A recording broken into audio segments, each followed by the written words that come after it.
Clive, my boy! Rutherford informs me that we owe you our thanks. Hadn't intended for you to get involved, but such are the times we live in, huh? I would have done the same for anyone else. You're far too modest, Clive. You'd make a terrible nobleman. But tell me, is the realm truly in as dire a state as Rutherford suggests?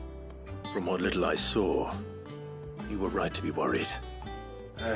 I suppose I should have expected the worst. But I was rather hoping the great and good of the realm might have things a little more under control.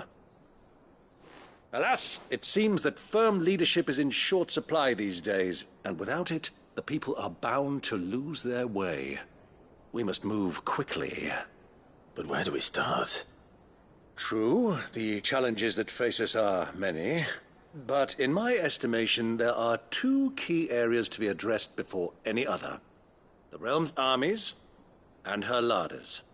As you've seen firsthand, it's every man and woman for themselves out there. Certain cities have banded together to try and maintain some semblance of order, yes, but such cases are few and far between. And yet, the only remedy for the chaos that faces us is unity. A unity that transcends even the borders laid down by our ancestors. In short, if Storm does not stand together, she will fall apart. But how would one even begin to unite the realm? The armies, my boy. As I told you already, we begin by restoring order among the ranks of those sworn to maintain it. Sadly, I doubt I could convince even the lowliest gaggle of privates to dig a latrine together. But I do know someone the High Commanders have been known to listen to on occasion. Field Marshal Eugen Havel. I thought he was retired. He was, until an Akashic army tore through Randalar and killed most of the rank and file. There is no man alive more capable. Literally.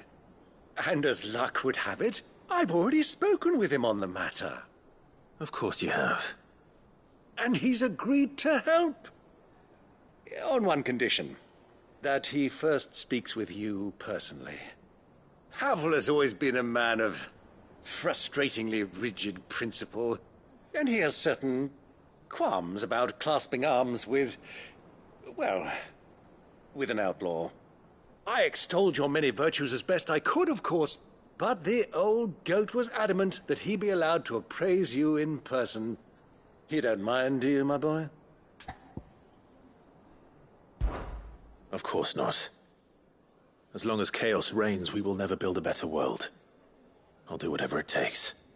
And if the Field Marshal wishes to speak with me in person, then so be it. That's the spirit. I'll leave for Randalar at once. Would you send a Stolas? Of course. Rutherford is already in the Dalmekian capital. I'll have him tell Havel to expect you forthwith. Excellent. Thank you, Uncle. No. Thank you, Clive.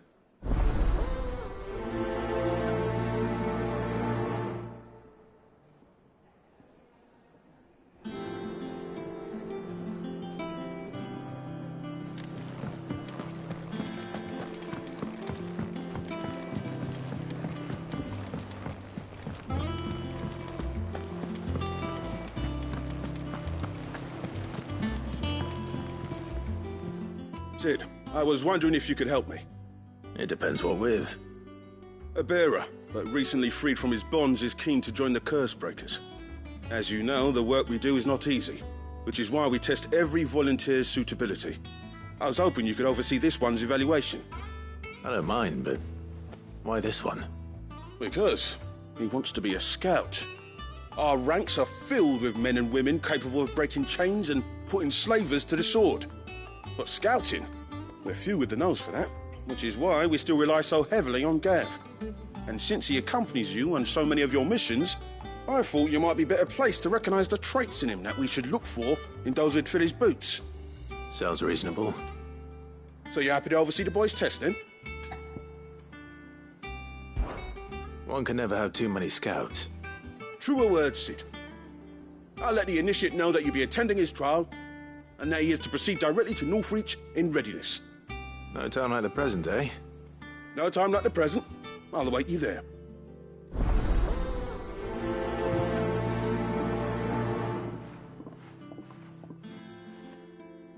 Northreach. I don't suppose they could have chosen somewhere closer.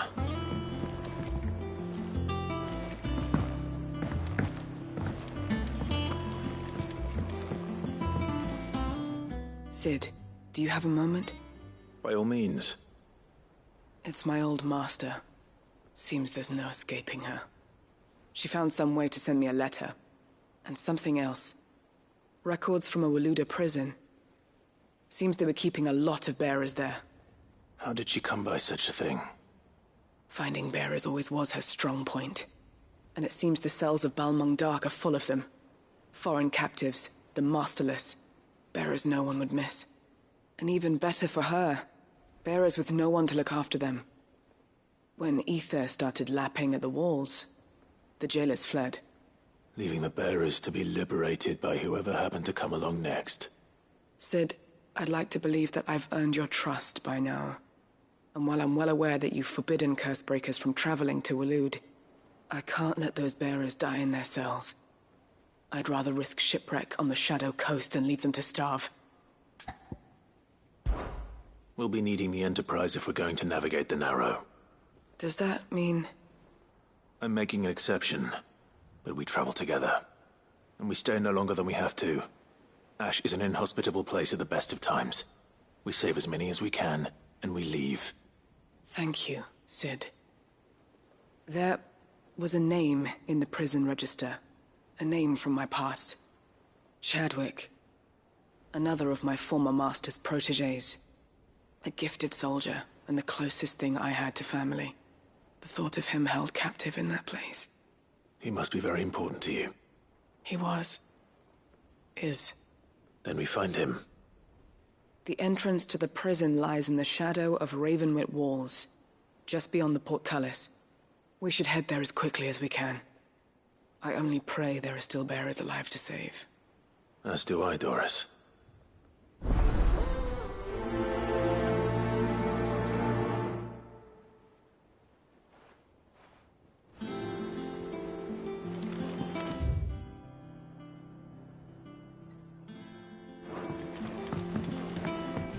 There's something about it.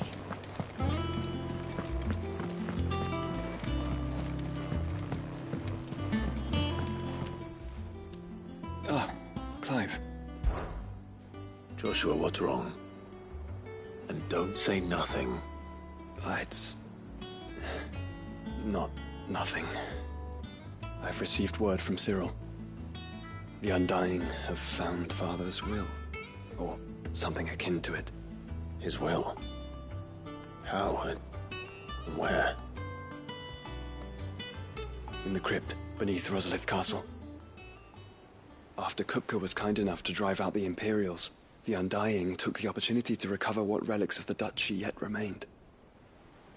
And in the process of doing so, they found a letter from Father. I'm surprised anything survived down there. Cyril asked that I join him in Tabor at my convenience. I have been meaning to go, but... would you join me? Of course. I want to know what's in that letter as much as you do. Very well. I am ready to leave when you are.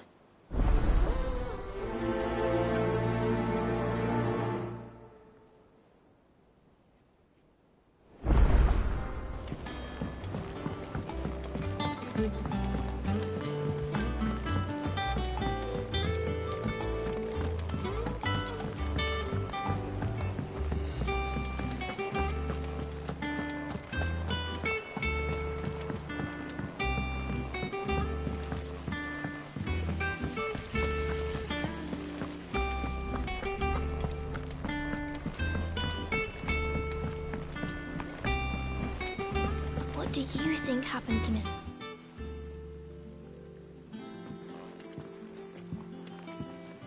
Sid! You have to help us! With what? You didn't take apart another of Mid's contraptions, did you? No? Well, yes. But that's not what we want to talk to you about. It's Miss Midadol. She's been acting strange. Very strange. She's barely ever around. When she is, she acts like we aren't even there. Her head's in a crowd. In the clouds. That's what I said. In the clouds. Well, she does have a lot on her mind. When did you last see her? Not long ago. Right after she got back from saving you from Stonehenge. Then it's probably just about the Enterprise. It did take quite a battering on the way there and back. You didn't break it, did you, Sid? You really should be more careful around Miss Mididol's inventions. Oh, don't listen to her. Even if you did break the Enterprise, you could put it back together, couldn't you? But who's gonna put Miss Mididol back together? She seems really sad. Why don't I go and see if I can cheer her up? You do that? For us? She's in her dungeon. Don't scare him. It's not a real dungeon. Thanks for the warning.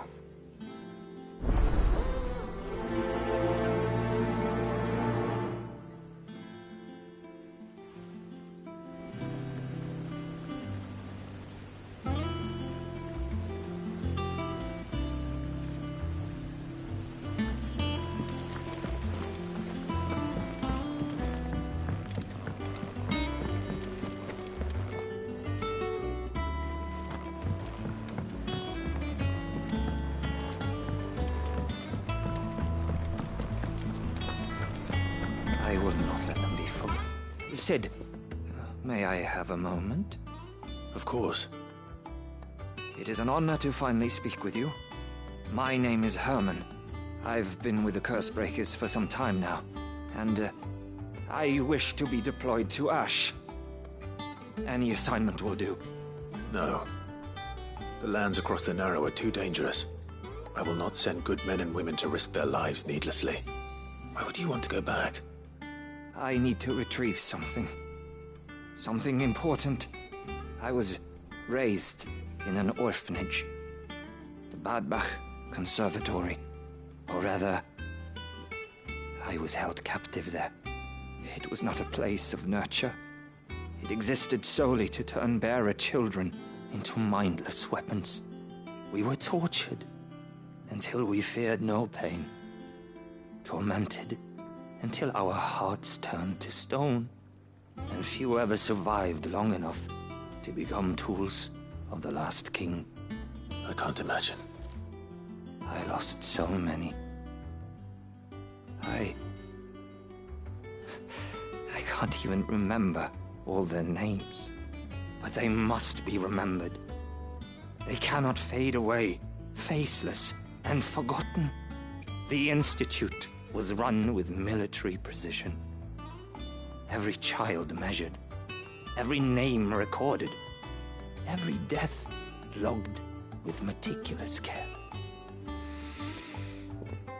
Sid, allow me to travel to Ash and recover the registry so that my brothers and sisters might live on. You were a good friend, Herman. But the fact remains that Ash is simply too dangerous. Sid, please. Even should it cost me my life. Too dangerous for you, Herman. But not for me. I'll go to Bad Bach and find the registry. You will? I won't let you risk your life. I don't know how to thank you. You can start by telling me where I'll find this orphanage. Vida Grace. Hidden in a forest, overlooking the plains. All right. I'll see what I can find there. May the mothers guide you.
Azir might at least have mentioned where in Northreach he'd be testing this recruit. Welcome, welcome.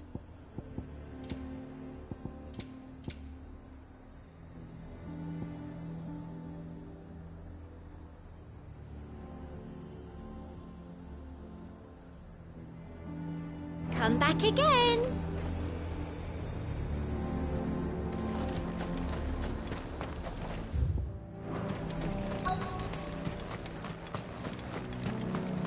I'm nervous.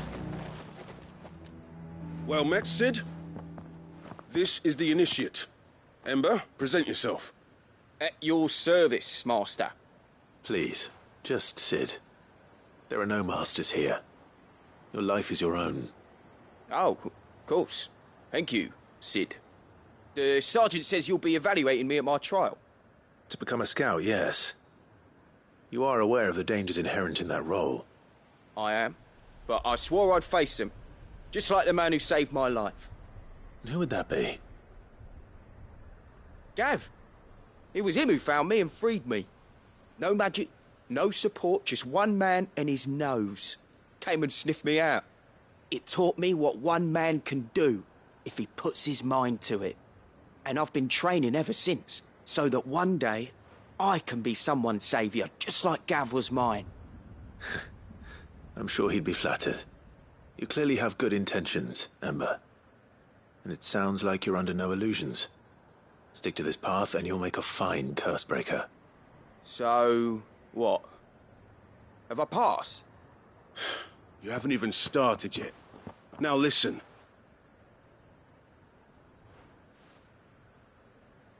Not far from here is an Imperial lookout, Eastwatch. The guards there record all their sightings in a logbook. You are to find it and bring it here. And bring it here, right. Anything else? No. Sneaking into a heavily guarded Imperial outpost and stealing the logbook would be quite sufficient. You will need to assess the situation, determine a point of entry, create a distraction and effect an escape, all without being discovered and thrown into an Imperial oubliette. Ember, Gav isn't our best scout because he can do everything. It's essential that you know your limits. Know my limits, right. I won't let you down.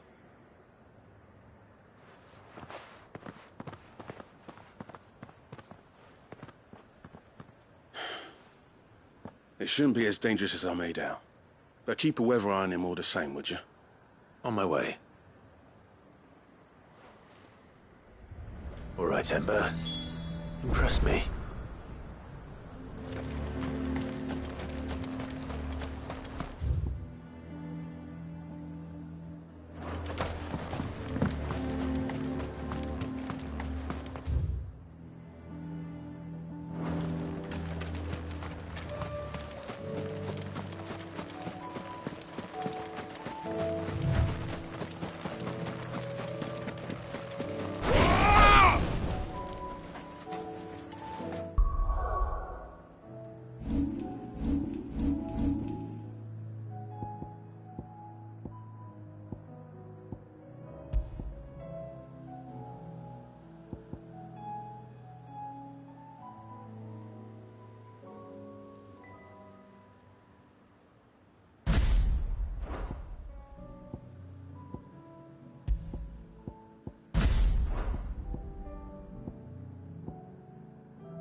clean kills.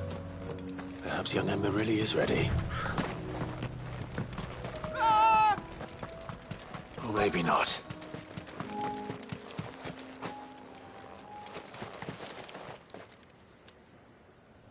Damn it. Ember, draw your sword! I can't! Then run!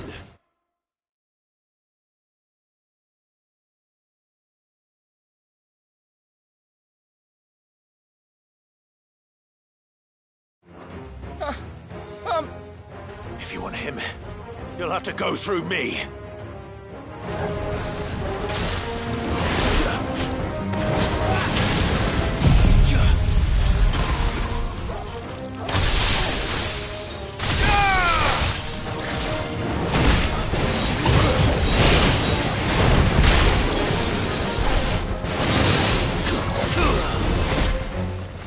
Well done.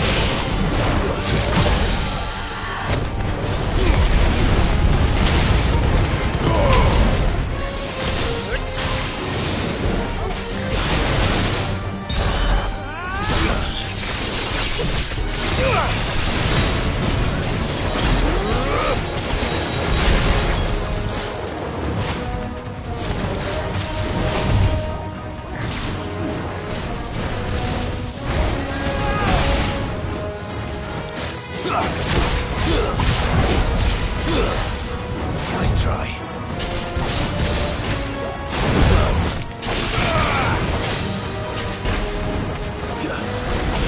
Nice try.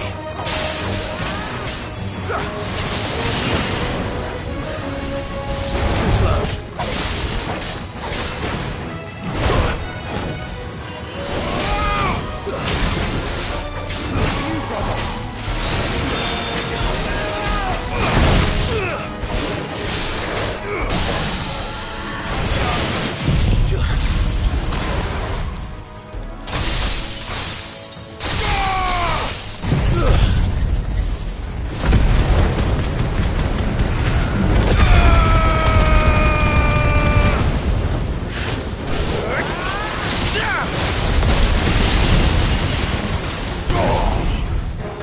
It's over.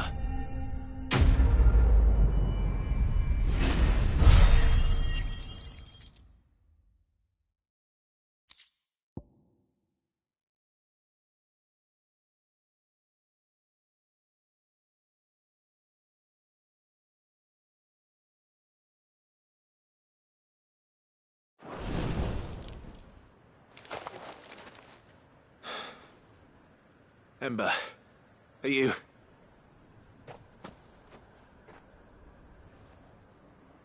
Gone.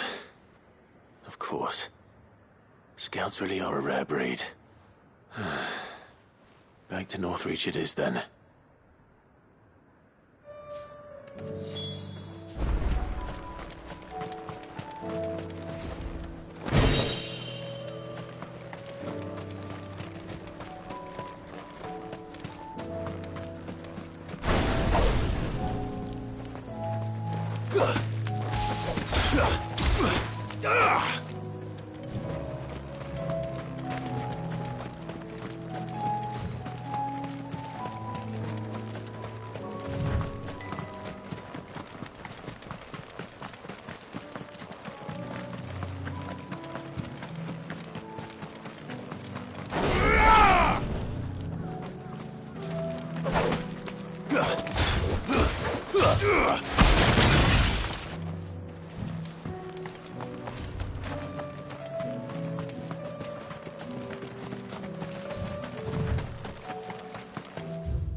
I didn't expect you back so soon. Where is Ember? How did he fare? I thought I'd find him with you. He must have fled. I followed him to Eastwatch, where I found him being set upon by a wild Avis. He was just standing there. Didn't even draw his sword. I had to step in and take care of things. But by the time I had, he was nowhere to be seen. I assumed he'd set off in your direction, but apparently not. Oh, I'm sorry, Sid. I knew the boy had a nervous streak, but he seemed like... The right man for the job? I believe this is the logbook you tasked me with retrieving. Eh? How did you... Don't you tell me you breached the tower while Sid was busy saving your skin. What? Wasn't that what you asked me to do? To bring the thing back without getting caught? He has you there, Nazaire. And he did it all on his own. But Sid, he did what he thought was best. And now I have to decide whether I agree. Of course. We'll await your evaluation back at the hideaway. Don't you leave my sight. Yes, Sergeant.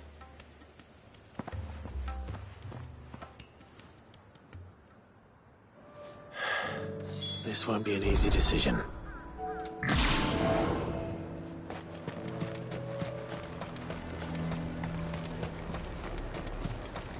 He'd have our coin. And what can I do for you?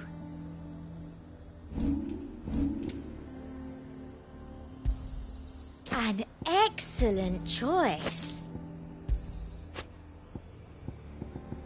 And a fine, fine day to you. The garrison is threatening to pull their sentries from the markets if we don't cooperate. I would speak with this Duke. Saw the captain just now. Your town needs you.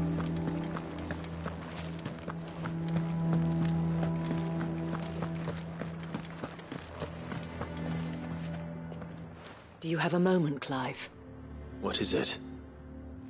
It's the Duke, unsurprisingly. His Eminence has assumed full control of the garrison and put every able-bodied man to work on the fortifications. The town was left all but unguarded, so Philippe was compelled to form a citizens' watch to fill the void. And though my dear boys have been characteristically willing to assist him in this, they want for bodies. So I was wondering if you would lend them your strength, that the people of Northreach might sleep easier, if only for a few nights.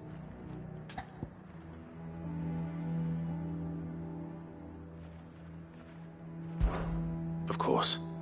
Whatever you need. Thank you, Clive. What would I do without you? Philippe told me he had men stationed at... Where can I find the mistress of this establishment? Here, my lady. To whom do I have the pleasure of speaking? My name is Sabine, and it is my displeasure to be the daughter of the Duke of Oriflamme, who I understand is causing you and your town no small amount of trouble. I wish to speak to you about what might be done. Very well. Let us speak. I trust you'll forgive me, Clive. Absolutely. Our conversation can wait. Please, proceed. As you know, my father is a most overbearing and supercilious man, and I join you in objecting to his every action. Indeed, I owe you my thanks for continuing to argue against his reckless plans. Yet I fear he is not one to be swayed by reason. No. He must be made to face the consequences of his actions. And who would make him do this? I would. Myself and several other like-minded individuals. Were you to join us, we would surely have the strength to drive him from Northreach for good. Does that not seem a trifle... drastic? Drastic action is precisely what is called for. Unless you are content to see your people downtrodden and dispossessed. My father would have it that citizens exist only to serve the Empire. That they should be forced to make every sacrifice to ensure her revival. But he is wrong. It is not the people who must serve the Empire, but the Empire who must serve her people. He's always been like this. Scornful of the opinions of anyone he judged beneath him. But he cannot be allowed to ride roughshod over the common folk any longer. We must fight him. By all possible means. Fight him? No. My purpose is to quell the tension in Northreach, not to stoke it. Respectfully, my lady. Our only chance of saving this town depends upon every one of us uniting against our common enemy. Your father and his followers included. While I understand your frustrations, I cling to the hope that he may yet be won round. False hope, I assure you. But I see that your mind is made up. I shall bother you no longer. If you will extend me the same courtesy, I bid you good day. She certainly has spirit. Indeed. But unfortunately for us, that spirit is only likely to harden the Duke's resolve, which may be enough to seal the fate of this town. Not that she cares. This is all about her and her father. Families. I'm sorry, where were we? Ah, yes. I was about to tell you of Philippe's plans for the town watch. But perhaps it's better that you heard them from him. I believe he's in the market, if you'd be so kind as to seek him out. Right away. It's just a pity I cannot join you. I'd like to see the two of you in action together.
It's not only control of the garrison he wants.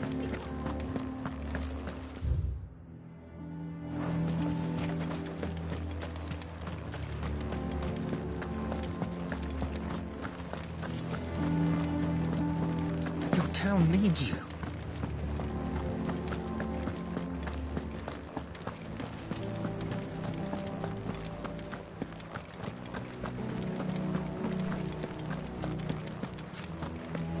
What does the dame have to say about all this? So you are content to abandon... Please, I beseech you. If you are a true son of Northreach, you must fight to defend your home. That's exactly what I am doing, milady. Or trying to, at least. The land is crawling with fiends, and someone has to keep watch. Even when our true enemy is hiding in the garrison? Fine. You're not the only able-bodied man in Northreach. Thank you so much for your help.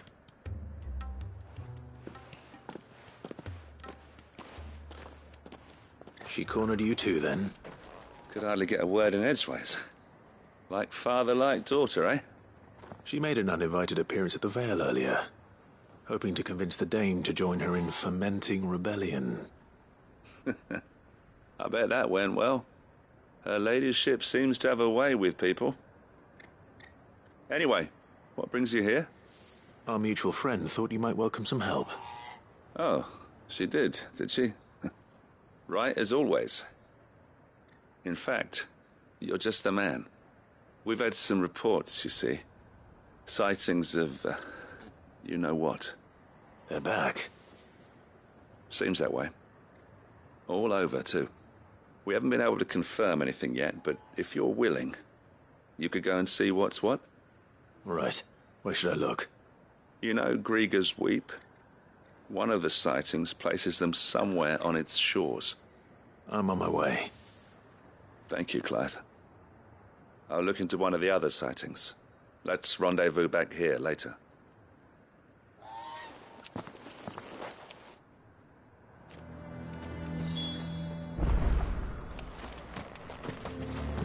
My father has naught but contempt for you.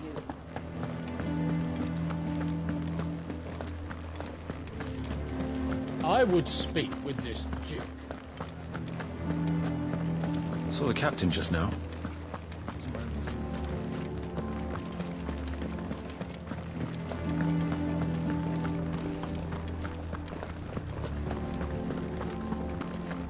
If Felipe's gone, who's our new captain?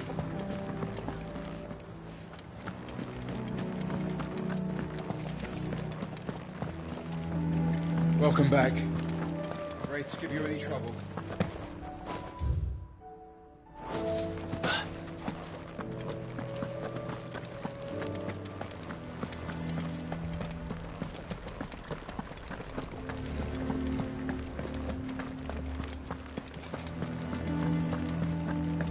You heard what she said? Hang the Duke and his bloody...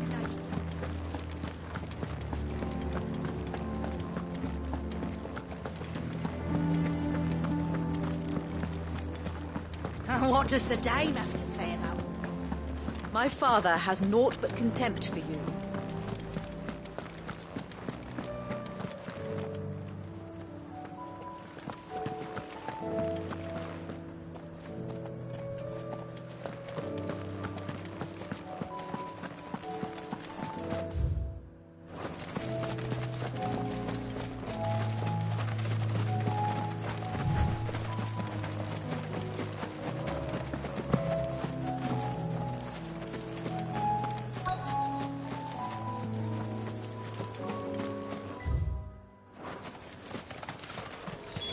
Damn it.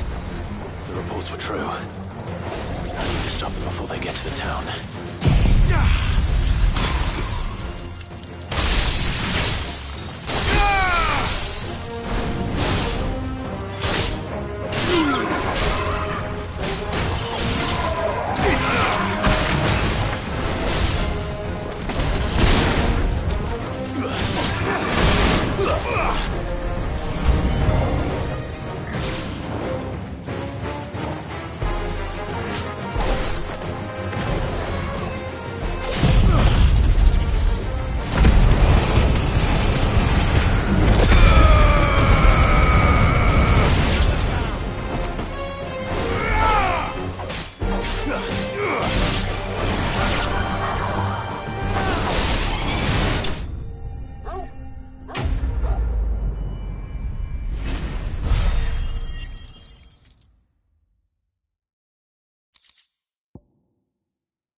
Call that a test, Ultima? Clive, it's me. Are you all right? I am. But it seems the reports were true. The thralls have returned. I dispatched the few that I found, though. Well, that's something, I suppose. But what were they doing south of town? They all came from the north last time. We might be able to fend off an attack from one side or the other, but from both? Do you have eyes in the north? Some. I should probably go and have a look, though, just to be sure. You head back to Northreach. I want you there just in case war breaks out while I'm away. What do you mean? Her ladyship's been busy working her magic on the townspeople. Stirring up ill feeling towards her father. But she'll have her marching on the barracks if we're not careful. What? This is exactly what the Dame was afraid of. I'll do what I can to calm things down. Be careful out there, all right? Don't worry, I'm not like you. One sniff of those things and I'm running back to town screaming blue murder.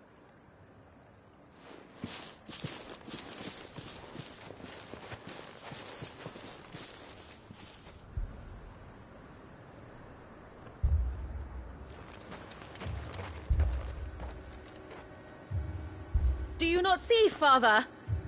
The people of Northreach have given enough, and only a fool would ask for more. Listen to me, Sabine. Where would our people be without their country, hmm? The Empire is their sword and their shield. It is she that ensures they can live without fear. And now she teeters on the brink. Without their sword, how will the people fight? Without their shield, how will they protect their kin? Can the unarmed stand against the advancing hordes? No. But there is yet hope. A new shield, a new sword. A new empire. We can rebuild Sandbreck, just as Great Grieger wills it. Perhaps we could, Father. But we don't want to. Not if it is built on the broken backs of the people. Please, let us not quarrel in the street. You must see that no good will come of this. Our fight is not with each other, but with the threat that draws ever closer to our gates. A threat that your sword has yet to rid us of, Your Eminence. You will hold your tongue, whore! You may have filled my daughter's head with your heresy, but I will not be corrupted. Corrupted? Your daughter's opinions are her own, as you would know if you had ever deigned to listen to her. At least I hope they are your opinions, and not posturing born of a family feud. Northreach deserves better than that. Northreach deserves better than you, Carla. Yes, I know who you are. The slut of Twinside who bedded a branded. Jealous, are you?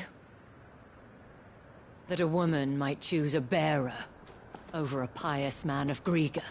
Clive! I met a swarm of thralls coming south from Oriflamme. Hundreds of them. Too many to count. No. Work on the fortifications has scarcely begun. We will retreat to Caer Norvent and there make our stand. Did you hear me? That was an order! While this is but a heartfelt plea, let us make our stand here and protect our homes. Protect those that we love. Together, for Northreach!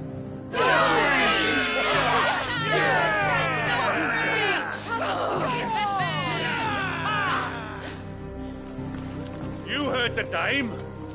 What are we waiting for? Pikemen to the gates. Archers to the roofs. Quickly, come on!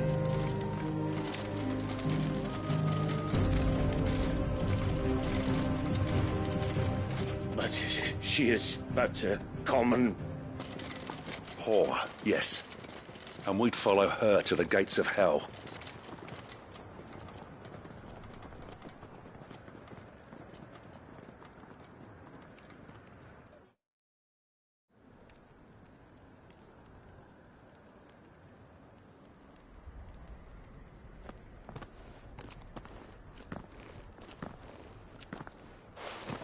The men have their orders, and they look like following them.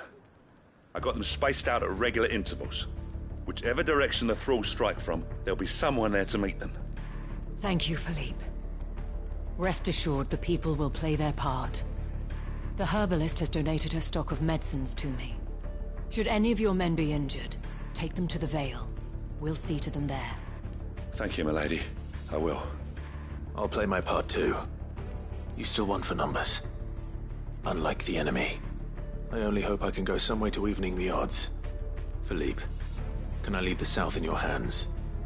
I doubt the thralls by the lake were the last of their number. Of course. I'll lead a party down that way so we don't get taken by surprise. What about you? I'll make my way up the road to Oriflamme. I fought a few of these things. And while I can't promise to hold them all back, I should be able to thin the herd.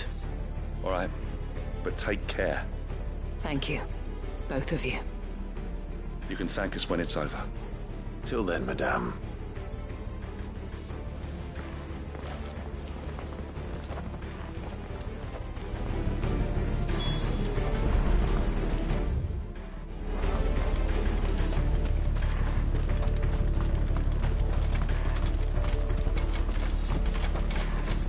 want steel in the hands of every man.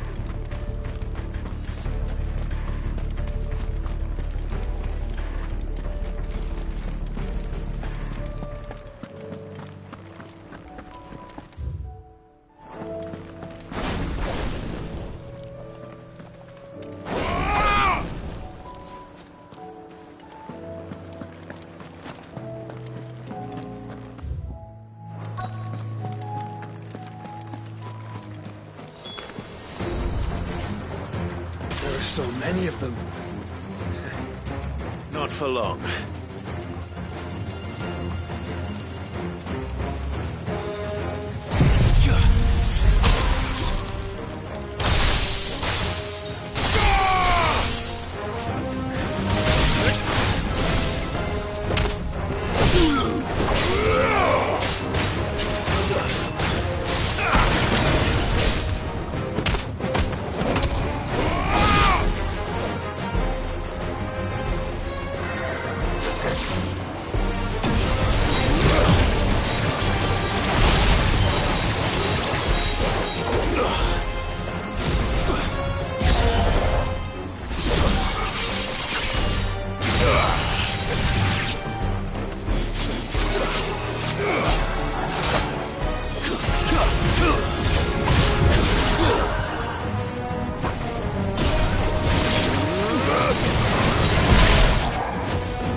It's only just begun.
That looks to be the last of them.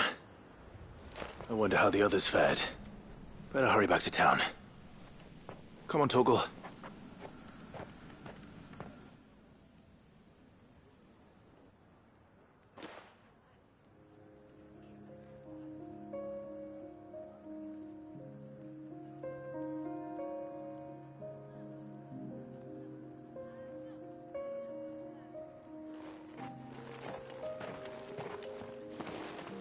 Clive, it's good to see you. And you. The road to Oriflamme is clear. How did you and your men fare? Well, we ended up fighting for our lives down by the lake. Took a few nicks, but nothing the girls of the Vale can't put right. Glad to hear it.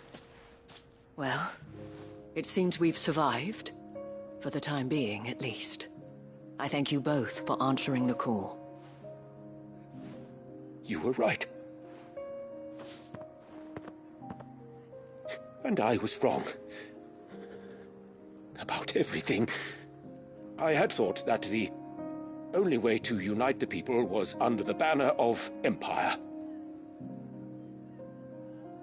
That without a strong hand to guide them, they would drift apart. To be borne hither and yon by the eddying currents of fate. But you brought them together. Not by force, nor by the exercise of goddess-given authority, but by simply being one of them. By knowing what they feel, because you feel it yourself. Our purpose was ever the same, Your Eminence. You were merely distracted by a loftier vision of empire and glory, while our eyes beheld matters closer to home. You have the right of it again. As did you, Sabine. His Radiance said it himself. Sanbreque is naught without her citizens. I forgot that, and I am sorry. I'm sorry too, Father. I should never have taken things so far. I only wanted you to understand how the people felt. How I felt. But my anger got the better of me.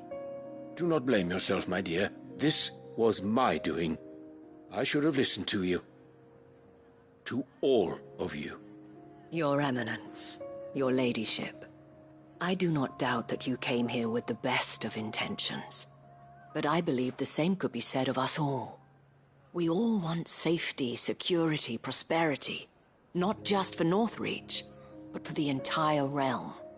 And we may yet achieve it. If only we work together. Will you join us in this? Yes. We shall. Thank you, Your Eminence.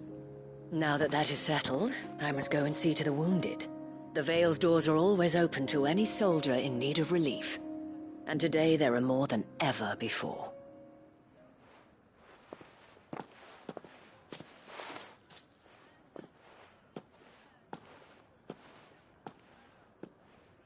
Madame Isabel is a rare soul indeed. In these dark times, I see that it is not men like me who should lead the realm, but women like her. You're right. If only I'd listened to her when I had the chance. Forgive me for saying so, milady, but you still do. The Dame said it herself. We can turn things around. We just have to work together. And that goes for you, too. You're one of us now. One of you? Well said, Captain. Let this be a new beginning. Not only for Sanbreque, but for us. Well, since there's nothing more to be done here, I should see if Isabel needs any help moving the wounded.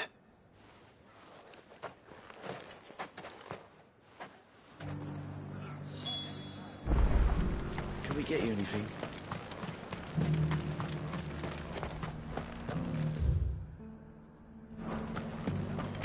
There's no need to worry any longer.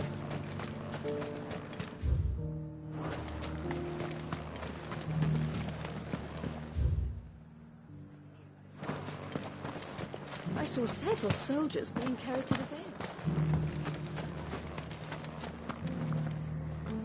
How goes the treatment of the wounded? I'd be happy to man one end of a stretcher if it would help. You've helped quite enough for one day, Clive. Thank you. Don't mention it. Oh, but I must. After all you've done for this town, it is the very least you deserve. Tell me, if Northreach had fallen, what would you have done? A woman of your means could find a home anywhere in the realm, but I sense you would rather have died here. It's a long story. For you, madame, I have all the time in the world.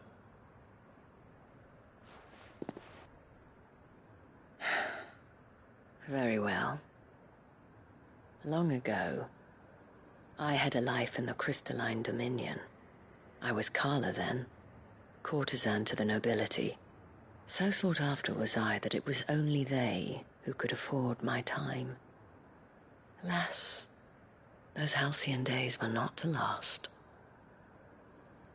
For naive as I was, I fell in love with a bearer. He was my master's guard, the gentlest man I have ever known. After they discovered us together, he was whipped bloody and forbidden from ever looking at me again. And so we fled. Not that we had anywhere to flee to. We wandered, aimless and starving, half dreading, half praying that the next day would be our last. Until we found ourselves here, in Northreach. It was the Vale that took us in, that fed us, clothed us, and healed our hurts. Those that could be healed, at least. My love was already too far gone. He passed away. He did. Not long after we arrived. But at least we were able to share a few moments of peace before the end. It was the greatest gift I have ever received. But the generosity of this town and her people did not end there. The men and women of the Vale supported me through my grief. Shared in it, though I was still a stranger to them. They treated me like a sister. And so I swore that I would always do the same. That I would return the kindness that Northreach showed me. That I would repay my debt to the Vale.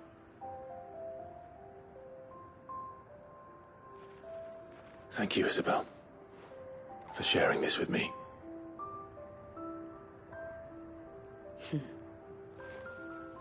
You're a lot like him, you know. Perhaps that is why I have such a soft spot for you. Never stop fighting, Clive. And I shan't either. I know that it will not be easy to keep Northreach together. But our efforts will be rewarded. Just look at us now. The people, the soldiers, even the Duke of Oriflamme and his daughter, all united in defense of this town that we have come to call our home. And what of you? Can we count on your support too? Always.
Must we away? My decision is made.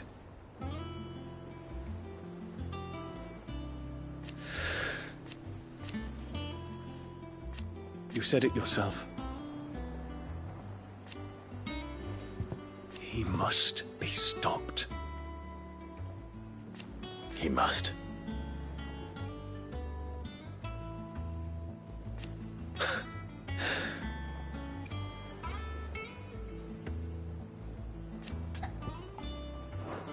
The time is nigh.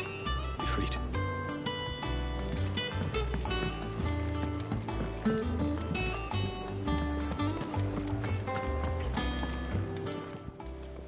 Clive, if you're gonna buy something, be quick about it.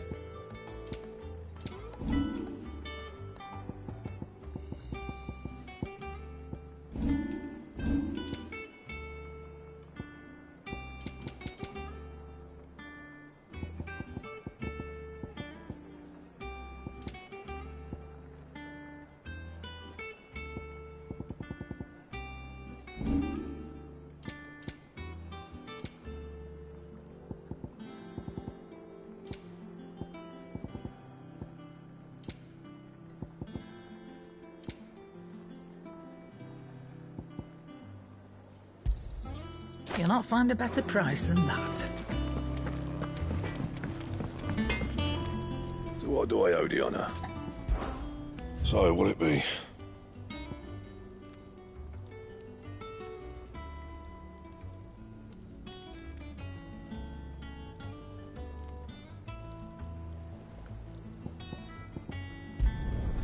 No scratches, all right?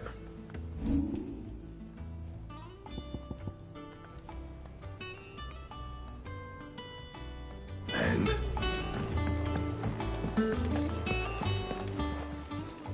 Aye, it's a dangerous world out there.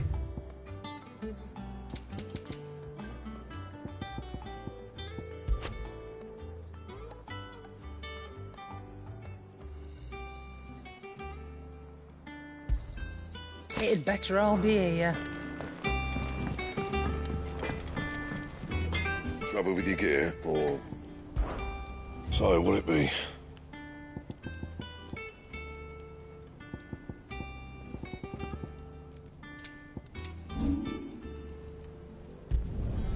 Yeah, that should do you.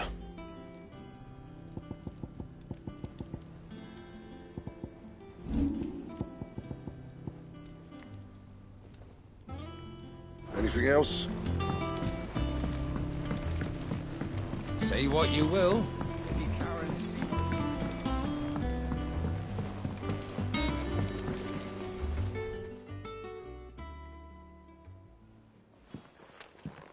Pining for something, boy. What is it? What do you see out there?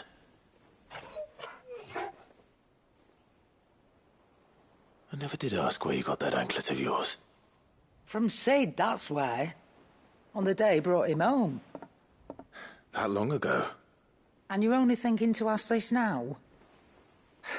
Sid saw that the pup had a habit of gnawing on his leg, since you ask. Clap that there iron on him to keep him from doing it. What was wrong, boy? I'll take like as not. Must have been hard on the poor whelp losing his loving masters at such a young age. Doubly hard in being a frost wolf, torn away from his icons and all. Sid would always tell him, you want that iron gone, you find what it is you're looking for. I reckon what he were looking for was you. I'm sorry, Torgal. Sorry for making you wait so long. Let's get that thing off you.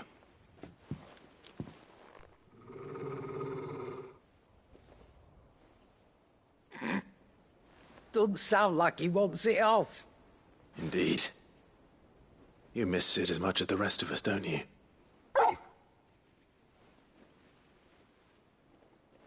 You want me to go with you somewhere?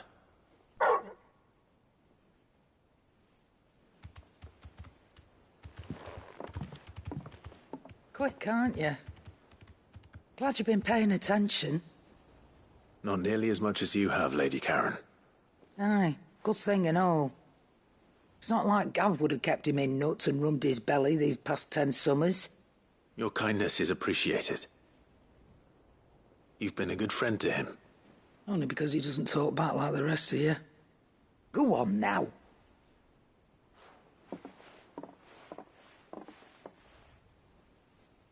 Where to then, Torgal?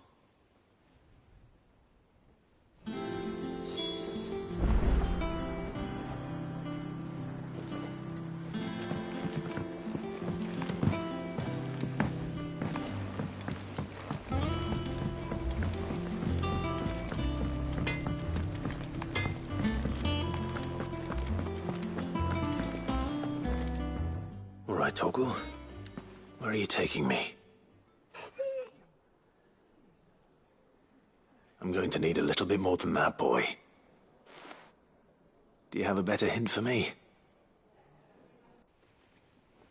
Unless... you've already given me one. Back on the rear deck, you were looking west, toward Rosaria.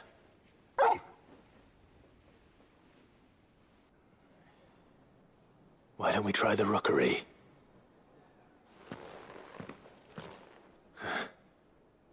I haven't been to the island in almost 20 years. To Port Isolde, then. Fingers crossed the old mooring is still there.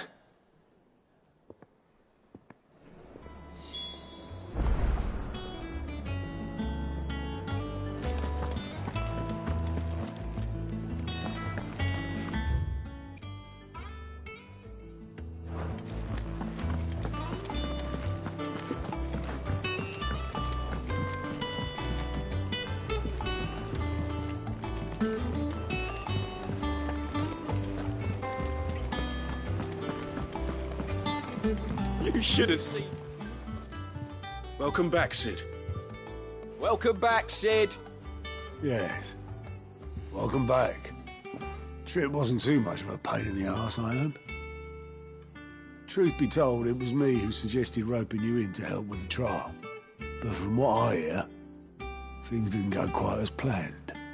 No, they most certainly did not. Ember lost his nerve in the face of a beast of prey, but he didn't lose heart. He pressed on, and he achieved his aim. And is that not what we ask of our scouts? Indeed it is. Thank you for your honest appraisal, Sid. The fact remains, however, that Ember will not always have a battle-hardened warrior on hand to pluck him from the jaws of peril. All I have gleaned from this trial is that without someone watching his back, Ember is little more than a liability. Wait, Sergeant. Ember still has much to learn, it's true. And this time he was found wanting. But I'd say he's due a second chance, nonetheless. After all, he did do as you asked. With a bit of hard work, any hand can be made to hold a blade, and any mind can conquer its fears. But a scout's nose is different. You've either got one, or you ain't.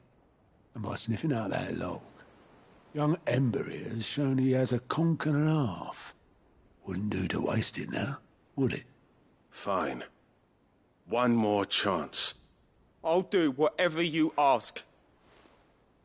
I'll spend my days and nights in the pit if I have to. I'll show you. Just you wait. Daft as a brush, that one. But his heart's in the right place. Just like someone else we know. And if you ask me, we've been leaning on him for far too long. That time the curse breakers took some of the weight off his shoulders, I reckon. It couldn't hurt. Just don't tell Gav I said so, will you? I won't have him thinking he's been hard done by. Next thing you know, he'll be asking for a day off. Chance would be a fine thing. Back to work. Forgive me, Sid. This did not play out as I expected. Things rarely do these days. But that's why we need men like Ember more than ever. Men who can make the best out of a bad situation. Remember that. I will, Sid. Thank you.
You alright? Something troubling you? No more than usual. It's just... Etta's baby will be coming soon, and I wanted to make something for it. I'm sure she'd like that. Back in the north, families would always make gifts when a bairn was on the way. Yeah, let the little tykes know they were welcome in their new homes, like. So, what's the problem? Well, the problem is that Etta's due any day now, and I don't know if I'll be ready in time. Is there anything I can do to help? You know, there just might be. All right then. What exactly are we making? A good luck charm. But not just any good luck charm. Not just any. No. One made from the feather of a silver chocobo. There's nowt luckier in all the realm, or so we used to say back home anyway. Thing is, they're hard to come by. Had Otto and Karen check with their suppliers, but nothing. I'd try and track one down myself, only... Only the big day is fast approaching. And that's all you need, a feather. That or the bird whose horse it's attached to, aye. I was gonna start by asking around with travelling traders plying the northern borders. Well, there's no shortage of those passing through Martha's. I think I might make that my first port of call. I'll let you know if I find anything. You're a good friend, Clive. I won't forget this.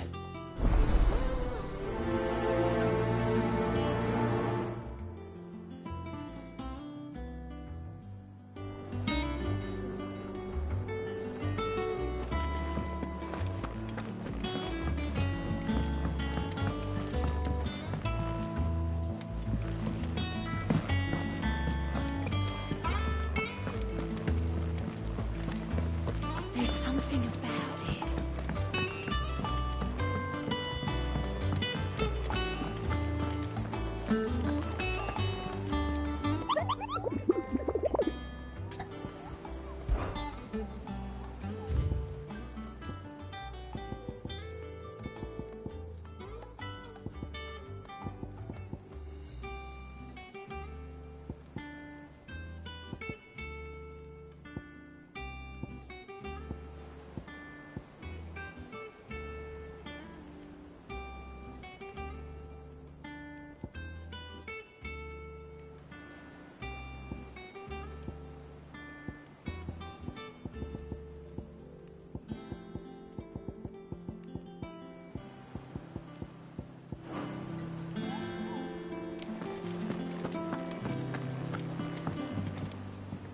Vivian, I read your note, and I'd be happy to help you find the book you're looking for. Thank you, Clive. But tracking it down will not be easy. Are you sure? Please. You have always granted me your wisdom and insight whenever I asked. It's only right that I return the favor. Or at least attempt to. You are too kind. Alas, what I ask of you is rather more trying than delivering the odd lecture. I spoke with Hippocrates to see if he had any inkling as to where another copy might be found, but perhaps it is best that you hear the details from him. If you say so. Forgive me, Clive, for asking this of you. But this book, it set me on the path to becoming who I am today. Its importance cannot be overstated.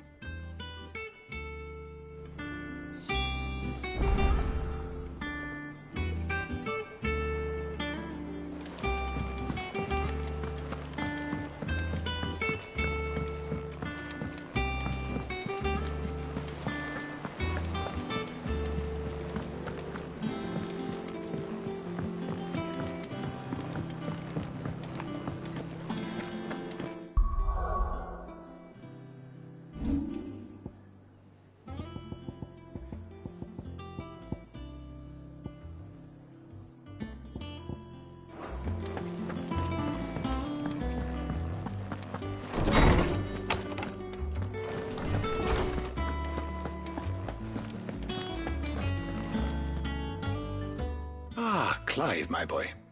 What a pleasure it is to see you. Hippocrates. There's something I need to ask you. I've been charged with locating a book called From a Distance. Then you seek a rare gem indeed. One whose name I had not thought to hear from your lips. You've been talking to Vivian. Right as always. But she didn't seem keen to tell me very much. I take it she didn't like what you had to say. And yet I gather it did naught to dissuade her. Clive, if the young professor has tasked you with obtaining a copy, I fear she asks the impossible. The executors would not allow it. The executors? Coveters of Secrets. A clandestine organization committed to the collection and intenebration of forbidden texts and technologies. One such text being the tome Vivian seeks, chronicling as it does the true history of the enslavement of bearers. A tale which could overturn the established order were it ever to become widely known. Or, so rumor has it. I've never actually read the thing, or even set eyes on it for that matter. How is it that I haven't heard of this organization? Why, secrecy is the executor's watchword. They lurk in the shadows, emerging only to seize that which must be seized, be it books, inventions, or people, before disappearing again, leaving nary a trace. Which would explain why Vivian's copy was snatched from her grasp not long after she found it. By the hand of the executors, yes. But what drives them? Self-interest or ideology? A fine question. Sadly, all that is known of the executors can be recounted in a single breath. You may just as soon ask me of their origins, numbers, or the identities of their leaders. Any answer I give would be pure speculation.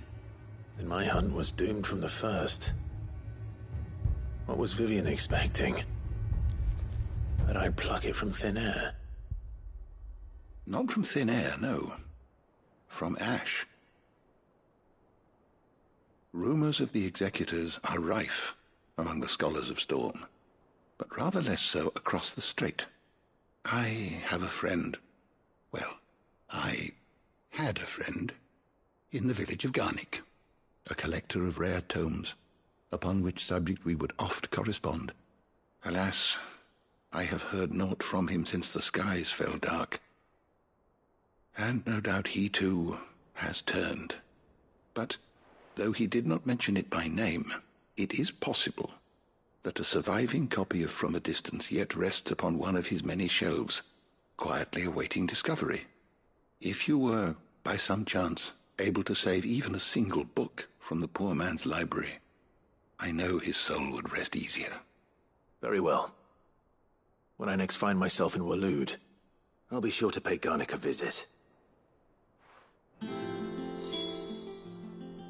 Knowledge hoarded is knowledge lost. I don't believe you've read this particular chapter before.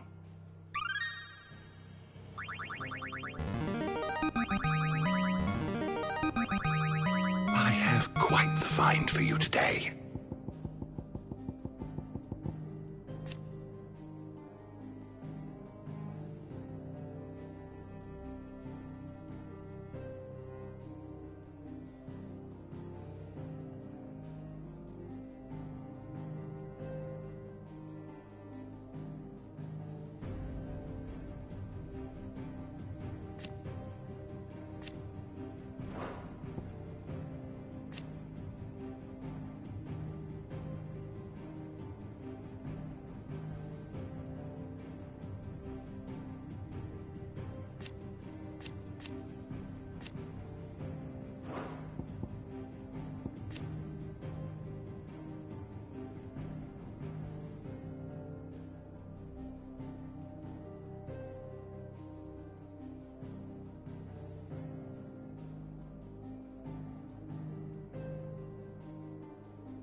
You wish to study the tomes?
door to the shelves shall ever be open.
Mid, if you have a... That's it! I knew it! The answer was right here under my arse all along! If this doesn't steer to the skies, nothing will! To the skies? You aren't trying to give the Enterprise wings, are you? What else would I be doing? The children seem to think you're avoiding them. They're worried about you. Is this really so important that you need to shut yourself away from everyone? The Enterprise is already the fastest ship in the realm, and that's with the sea beneath her. But what if she weren't bound to the waves? What if she weren't bound to anything at all? It's not fair. The gods get the skies all to themselves, so I'm gonna do something about it. The Fallen had their chance, but they relied too much on magic. And see where that got them? But not me. I've discovered how to do it without. Well, almost. First I need to make a prototype. And is that a one-woman job? Are you volunteering? I'll have you know the Enterprise is my baby. But if her godfather's offering to lend a hand, I'd be happy to take it. First, I'll need oil, and not just some old drippings from Miss Molly's spits in the Tub and Crown. Refined stuff, like they make in Ordill. Then I'll need some bone, or shell. Light, strong, preferably no longer attached to the beast it belongs to. If it's beast bones you're after, I'm sure the curse breakers will know where you might find some. No, they'll know where you might find some. You're the one who offered to help, remember? I should speak with one of the curse breakers before I set off for Old Hill. See if I can't find this bone while I'm there as well.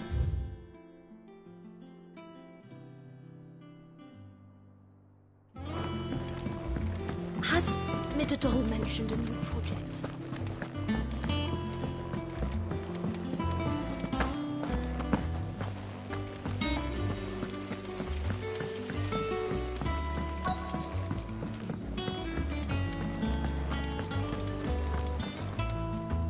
All right, Sid. Come to buy us around, have you?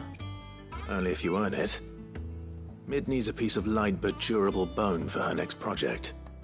You've encountered your share of beasts on your travels across the realm. Any ideas? Most bones are the same. Whack 'em hard enough and they'll break. If it's durability you're looking for, shell will serve you better. You know what an adamantus is? I do. And I know to give them a wide berth. Will any old adamantus do? Well, with shells, the older the harder. There's a rumour of an ancient adamantus down in Karava, near Old Bidza. All what's left of the village anyway. But don't expect to make quick work of the bastard. There's a reason it's lived as long as it has. I'll keep that in mind. Thank you.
The entire village looks abandoned. Now, which house would a bookworm live in?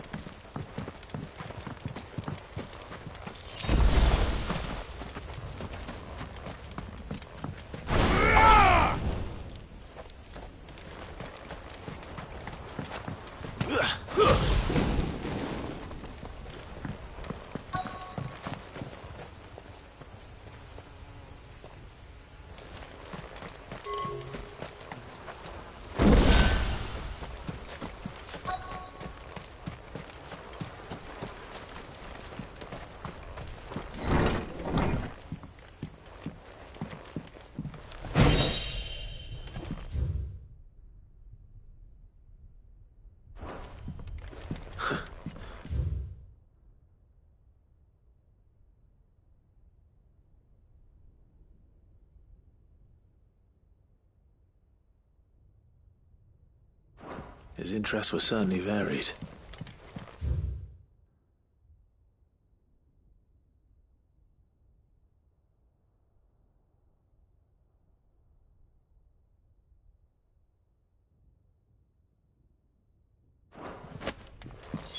This is it. But if what it says is true, I need to get this back to the hideaway.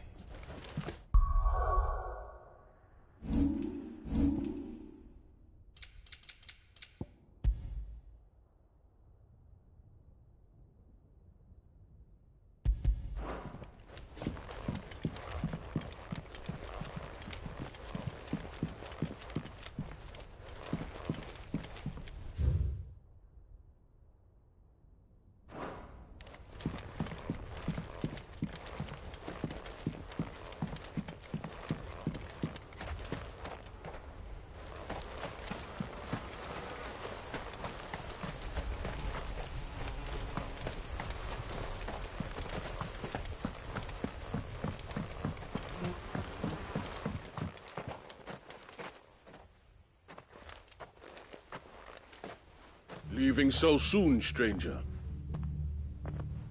We've been watching you. From a distance, so to speak. Subtle. I know who you are. Then we need not waste time on introductions. Hand me the book. Leave it in our care and return to your life. Your care? Do you mean to burn it or bury it? That is not my decision to make. But by one means or another, its contents shall be removed from the common record. Then I'll have to politely refuse. I won't let you erase our history. Then we find ourselves at an impasse. Very well. The book can just as easily be pried from your dead hand.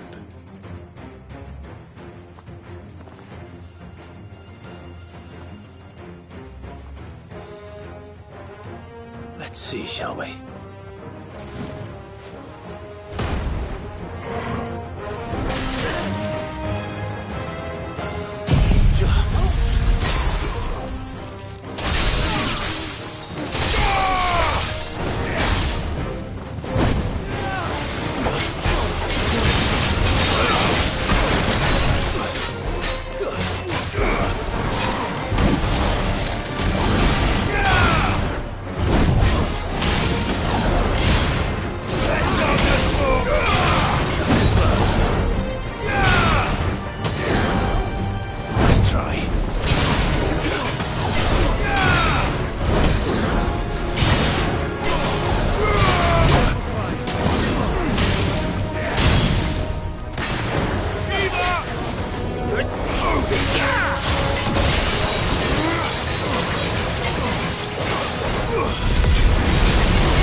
Impressive. But we have other means. We shall claim the book yet. Why do you want it so badly anyway? It lays out in no uncertain terms the vanity and avarice of mankind. It tells the shameful history of the persecution and oppression of a gifted few by a giftless many. Would you say that this interpretation was correct? I don't know. You don't know. Your sword may be sharp, but your wits are dull. So let me answer for you. There is no correct interpretation of history. That a series of events took place may be proved beyond a doubt. But there can be no single, immutable explanation as to why they came to pass. It is a question of numbers and of belief. If enough people believe that a set of events occurred for a reason, that belief becomes the truth. So you're trying to control the truth? We are trying to protect people from themselves, from knowledge that would bring them naught but pain. That is all. You may keep the book, for now. The world is small. We shall meet again. Until then. Wait! Damn it. Let's get this back to Vivian. Perhaps she can explain what that was all about.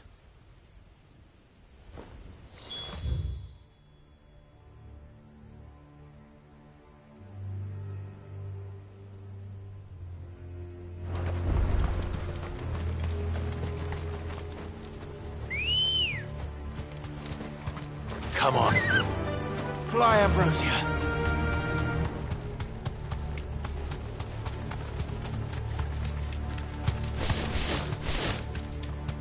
Quiet.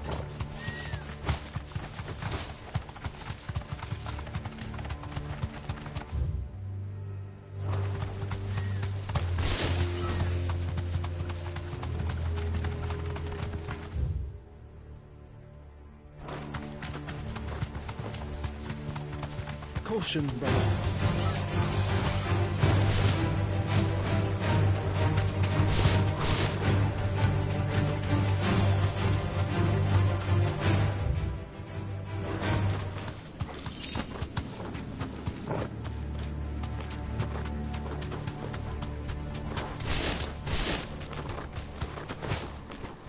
This must be the orphanage. Hopefully the registry is still here.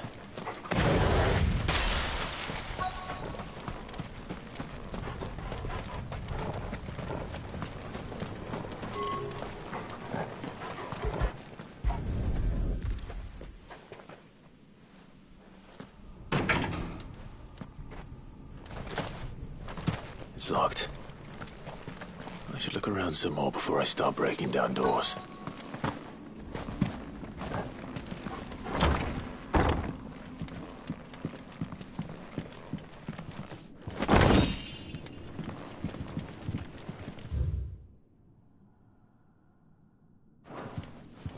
Disposed of.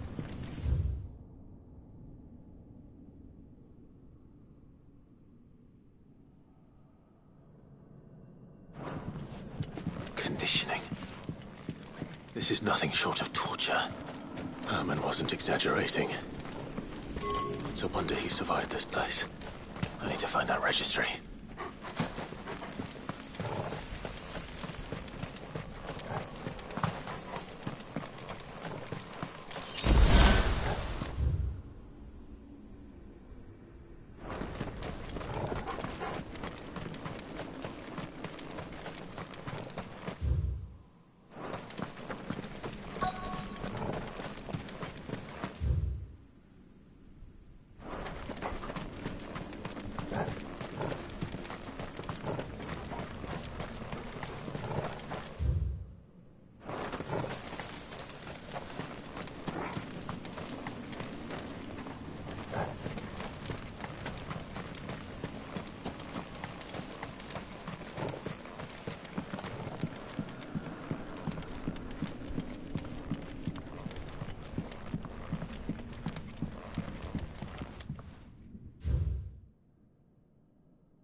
This reads like a suicide note.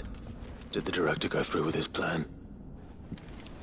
There's only one way to find out.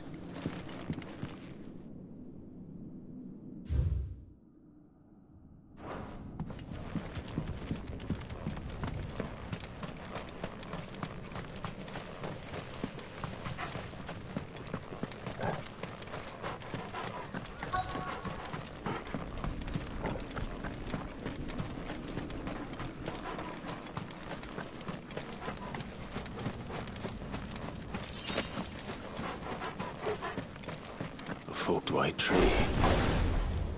This must be the place.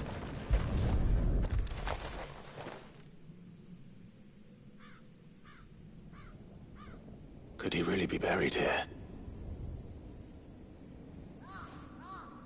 There's something hidden among the roots. Let's see.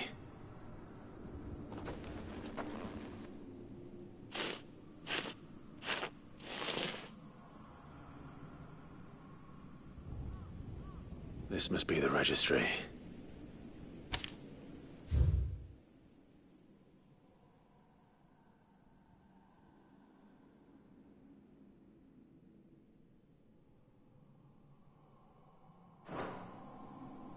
So many names. This place was a slaughterhouse. But where is the architect of all this misery?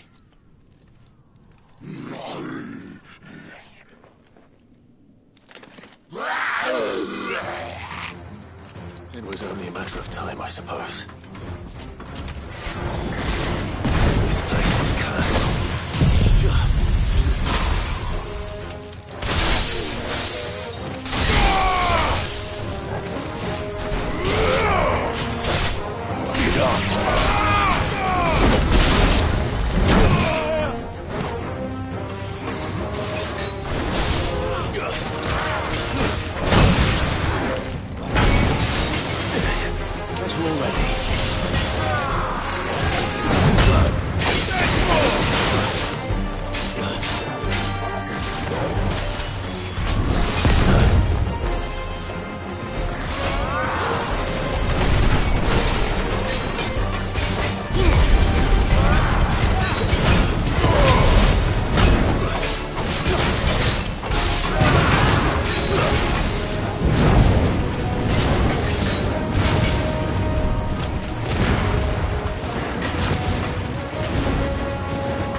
Fine house.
I'm done here. Let's get the registry back to Herman.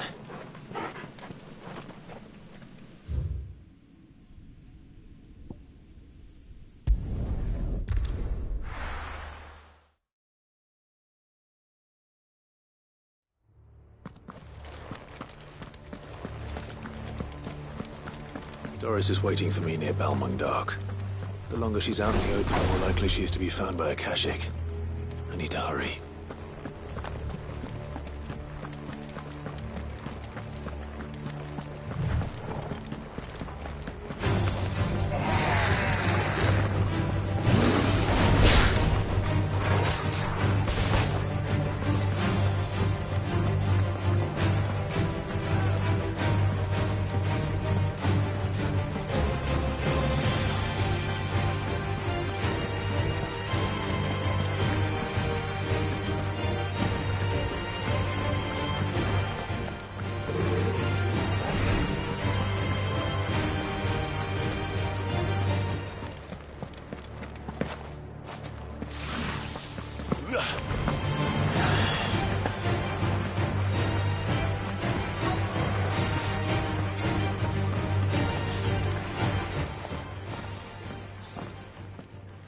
There were no guards, I take it. None manning the gates, no. It's a different story inside, though. The corridors are crawling with Akashic. Most likely guards left behind when the wardens ran. If Chadwick was being held here, I worry that he may already be. Don't give up hope just yet, but let's move quickly. Let me check the ground floor. The ether's thickest there. Then I'll search the upper level. Good luck, Sid. Stay safe.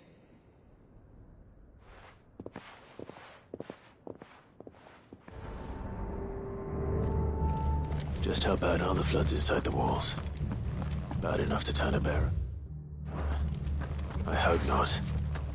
We're risking a lot just being here. Better keep my eyes open for signs of life.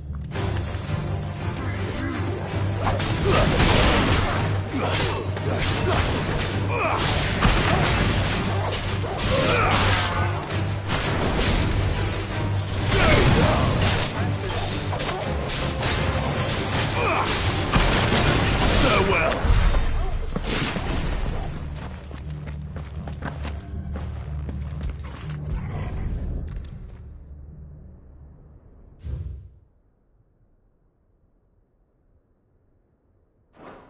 So this place was no ordinary prison. And I doubt they'll have taken the creature with them when they fled.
No sign of any bearers yet. I hope you have better luck downstairs. Caution, brother.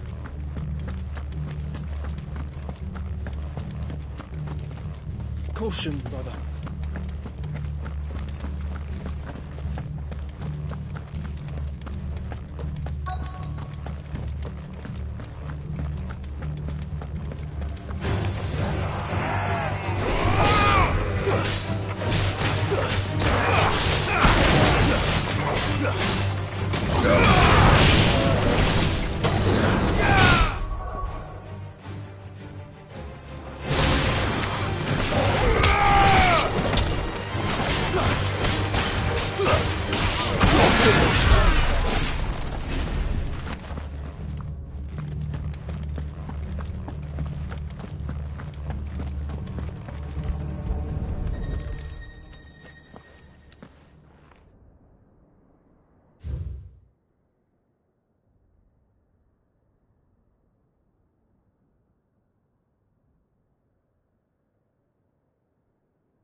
They were feeding bearers to it.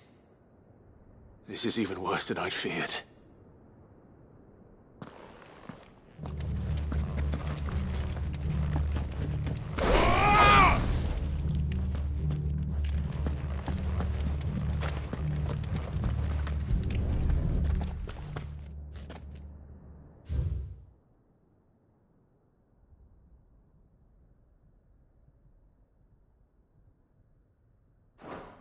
Minimal loss of Waluda lives.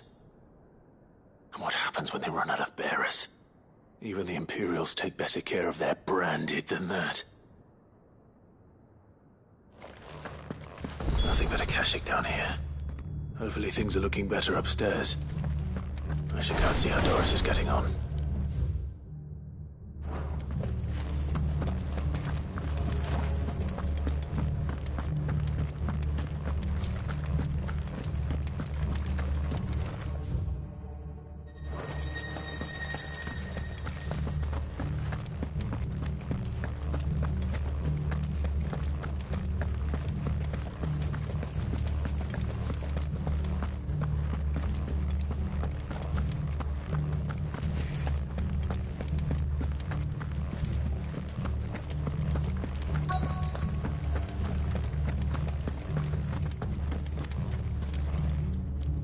No lock downstairs. But I did find out that this place was more than just a prison. Something far more sinister was happening here. I know. I've been reading some of these documents and... it can't be true, can it? Bearers die every day in service of their masters, but this is so much worse. Pitting bearers against a wild beast armed with nothing but their wits? And all in order to bring about more death. And not just those who could fight, but the elderly, children even. And those who wouldn't or couldn't were disposed of. Whatever that means. I'm afraid it means they were fed to the monstrosity they kept here. Then we're too late. And I was a fool to bring you here. Don't say that. Did you find anything else? A key. But it doesn't fit any of the locks on this floor. Perhaps it will fit one of the doors downstairs. There's a corridor I haven't searched yet. Finish up here, then come and find me when you're ready. All right. I'll be there in a moment.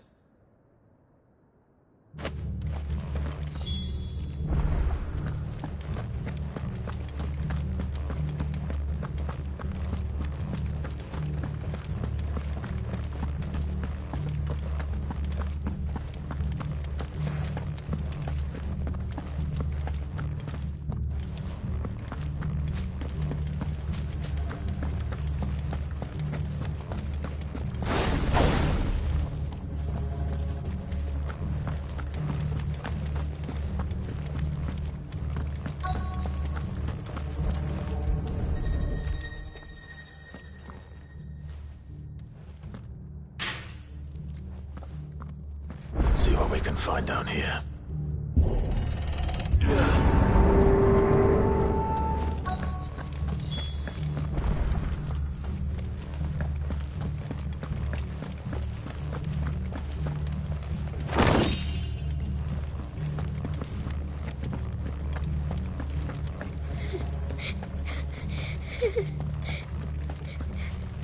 A survivor.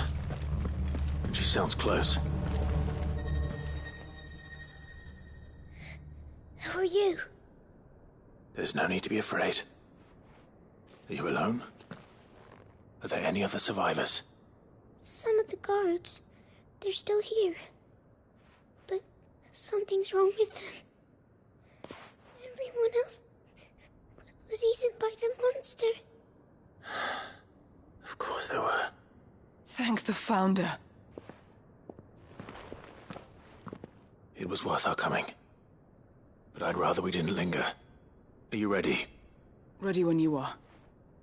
You poor thing. He must have been terrified. Did Jadwick send you? What? He fought the monster. Distracted it so I could run away. He must have sent you. He promised to free the others too. Where is he? He opened your cell, didn't he? He wouldn't be here otherwise. Chadwick.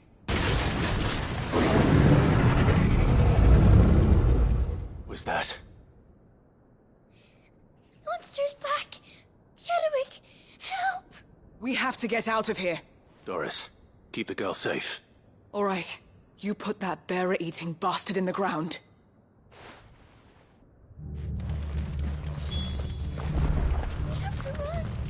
It's out there waiting for me. I can't let it live. Not if it's got a taste for bearers.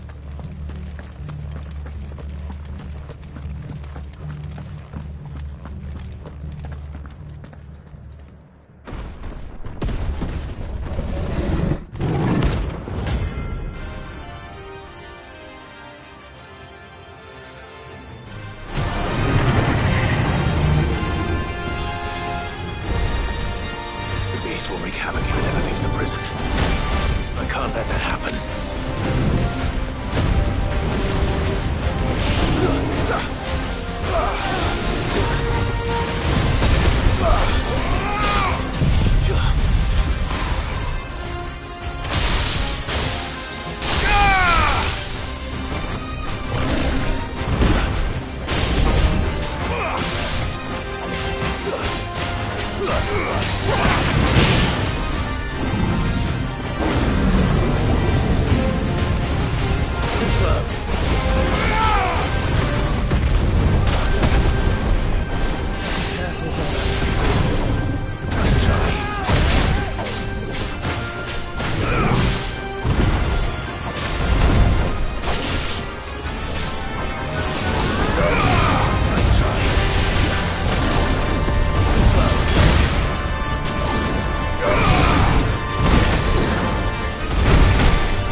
Finally. Sid, are you hurt? I'm fine. I think.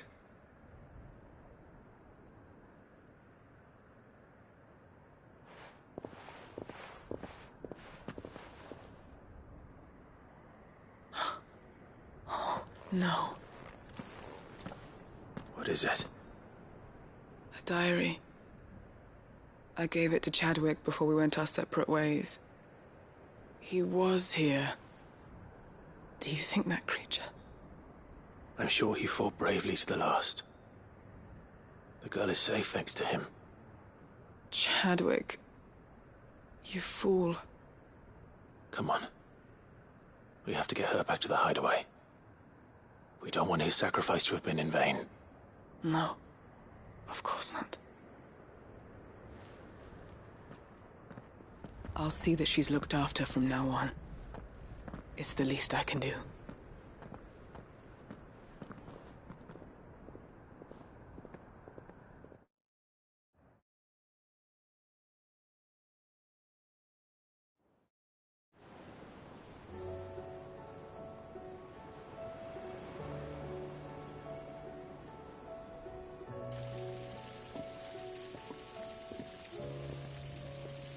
From what I hear, you've barely left the girl's side in days. I hope she's recovering from her ordeal. She is. Slowly but surely. She's far tougher than she looks. I thank the flames we found her. If we hadn't... I know. But we did. I'm sorry we weren't able to save Chadwick. There's no need to apologize. Without your help, I would never have found out what happened to him. How he fought to the bitter end to save her. To save Haida Marie. That's the man I remember. The man I thought of as a brother. I wish I could have met him. I'd like to hear more about your past. If you don't mind, that is. Of course. You already met my former master. She trained Chadwick and I to do two things. Kill and obey. We were supposed to be sold to the highest bidder when the time came. But no bid was ever high enough to convince her to part with us. For years, we were her daggers in the shadows. But we could never quite shake our doubts about the things she made us do. And then, one day, we just couldn't do them anymore. So we escaped. But staying together was out of the question. They would have found us too easily. After so many years of training, the pull to serve was always strong. It scared me to think he might have taken another master, become a dagger in someone else's hand. But even in captivity, the battles he fought were his own. And he died not as someone's tool, but as a hero. Haida Marie is proof of that. Bearers can cast off their shackles. And the Cursebreakers will show them how. I'll fight until my dying breath to see it done. For Chadwick, and for all of us. Thank you, Doris. We'll be counting on you.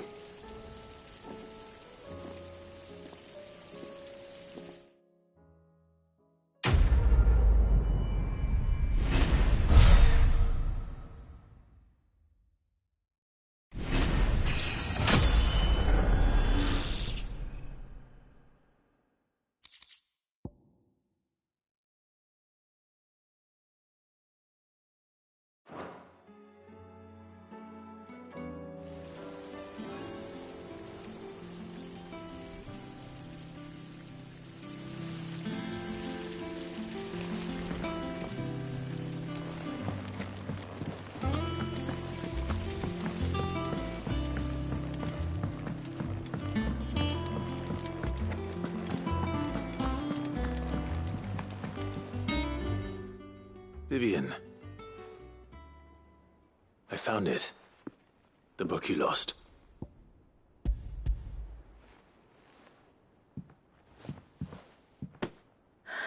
You found it. Thank you, Clive. Even though I asked this of you, I was not entirely sure it would be possible. I feared the executors had seized every copy. I met with one of these executors, and I convinced him to let me keep it. He told me something. That the truth is just a matter of collective belief. And that if enough people believe a lie, that lie becomes the truth. It does. But it also means that the truth is not immutable. That it can be changed. Provided that those who wish to change it can convince enough people that their perspective is the correct one. As the sad history of the Bearers proves. You said that the book inspired you to become a scholar. It did. Or its author, rather. She was a heretic, you see. A firebrand and a dissenter. A gallows stood ready for her in every corner of the realm. And by shunning society, or perhaps being shunned by it, she stumbled upon a truth so potent that an entire realm trembled at the prospect of its utterance. I, too, have always felt somehow set apart from the world of men. A stranger to my own species. She taught me that my solitude was not a curse, but a gift. And that, though my journey to the truth might be a lonely one, what I found at my destination would be more than worth the cost. Do you still feel that way? That you're not one of us? Honestly, I'm not entirely sure anymore. Since coming to the hideaway, I find my thinking somewhat clouded. Perhaps the result of studying mankind from a rather closer perspective than I had intended. But the more I study, the more I find value in this perspective. In looking not from the outside, but from within. So if you'll permit me, I'd like to continue my work here. Remember, Clive, when enough people believe, belief begets truth. Give the men and women of this benighted world the gift of truth. Make them believe in you, as I do. I'll try, Vivian. I'll try.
It's usually me making demands of Hippocrates. I wonder what this is about.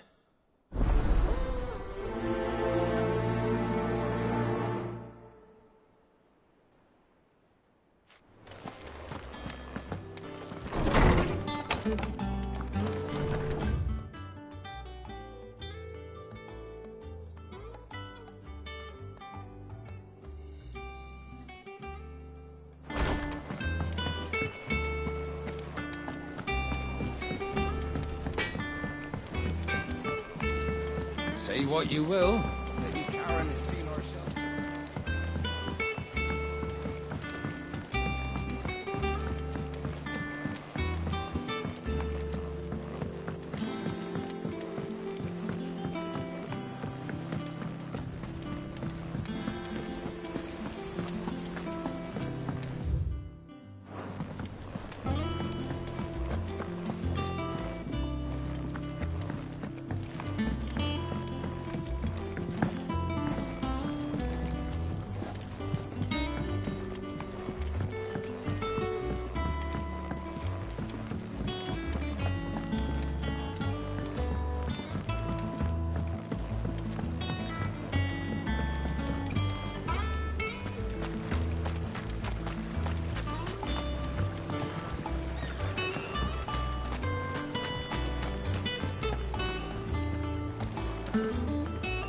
I hear that you traveled to Ash, Sid. Did you by any chance recover the names of my fallen friends? I did. Yes.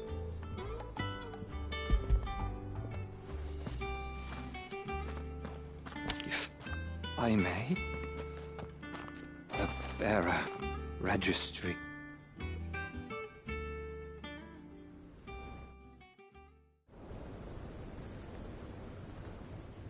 The director was a brutal man. He got no worse than he deserved. The registry was all I found beneath the tree. There was no sign of a body. Nor any record of what happened to the children after the orphanage closed. I pray that at least some of them survived. All their names are here. The ones we lost. My friends. My light in those dark times. I can still remember their faces, like it was yesterday. Children who were taken from their bunks in the morning, never to return. No explanation ever offered. They'd be happy to know that you survived, Herman.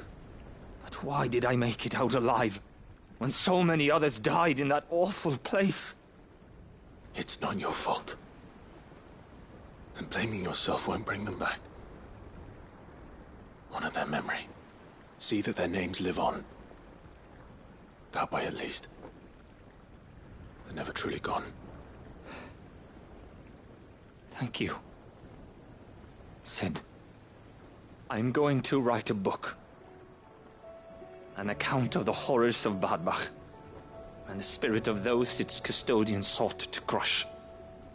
All of Valisthea will know of our suffering.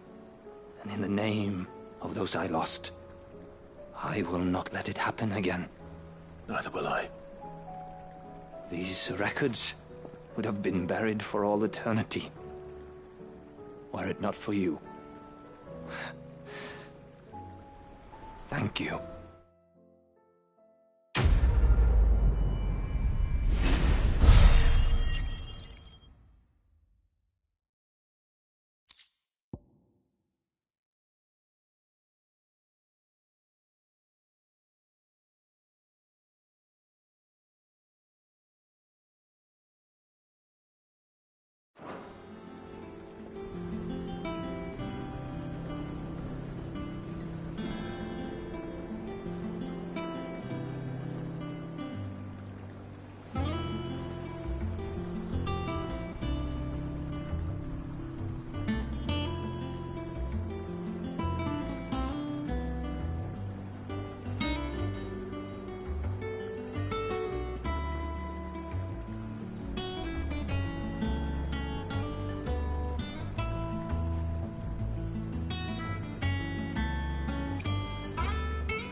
Do you suppose it's magic keeping us afloat?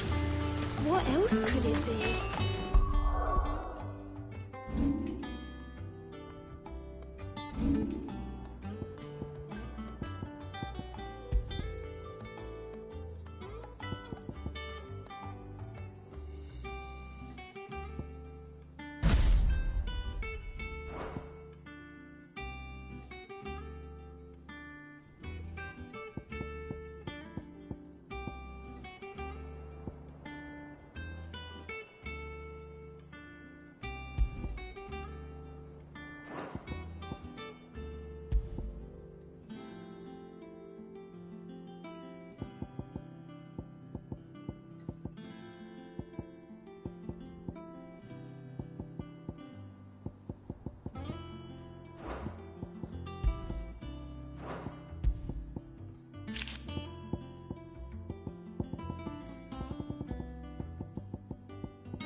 Swordsman Harpocrates.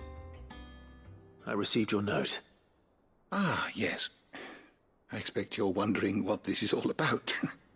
You spoke of making amends with Dion, but I can't imagine what for. Then I should begin by telling you that I was once his tutor. This was some years ago, of course, before I joined Cid in his hideaway. At that time, I was counted among the foremost scholars of Oriflamme, and was accordingly invited to the palace to supervise the young prince's education, all to ensure that the future emperor had a firm grounding in, well, everything an emperor should. History, religion, commerce, government. Alas, our time together was cut short when Dion left to join the Dragoons, his studies no longer being deemed necessary. I had not expected to meet with him again, least of all here. Have you spoken with him? No, I have yet to find the right moment. His Highness always seems so preoccupied, especially when alone. I would not wish to disturb his ruminations with idle words of greeting, not when I know he dwells upon the evil Ultima had him commit in the Dominion. The guilt weighs heavily on him, I know. But as you say, that was Ultima's doing. Surely you can't blame yourself. When I first met him, it was not guilt, but his people's expectations that weighed heavily upon him. And I did nothing to ease that burden. He bore it alone, until the day he could not bear it any longer. It is one of my greatest regrets that I only ever offered him my wisdom, when what he truly needed was friendship. The blame for Dion's transgressions lies not only on his shoulders, but on mine. I see. I'm ready to help you in any way that I can. Then I beg that you bring me a wild wyvern tail. Apothecaries across the ages agree that even to glimpse such a flower is to be granted inner solace. Fabulists and fraudsters all, of course. But there is oft a seed of truth to be found where even the most outlandish opinions align. Well, it can't hurt to try. Where can I find this flower? And how will I know it? You have seen cultivated wyvern tails before, I trust. The lily-white blossoms from whose roots the poisonous ink for the brand is distilled. Well, those which grow in the wild differ only in their purple hue. The harsher the environment in which they are raised, the deeper the color. There is a waterfall in Rickmal's roost across the strait, where the flowers once grew in abundance. Whether they still survive there, I know not. But try as I might, I can find no likelier location. It's all right. I'll find you a wyvern tail one way or another. Thank you, Clive. And please, be safe.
It's still here.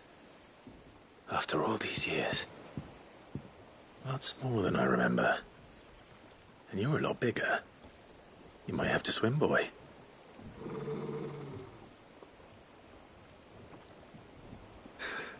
I wasn't being serious. You two go on without me. I doubt that boat will hold a third. If you're sure, we won't be long. Hop in, boy.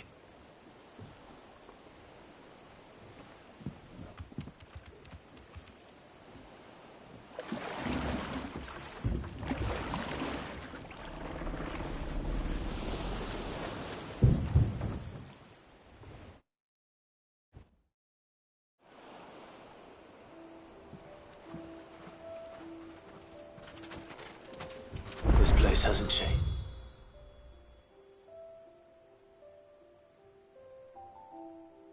Is it all? The rookery's right through those trees. Come on. Race you there? I bet I could still beat you.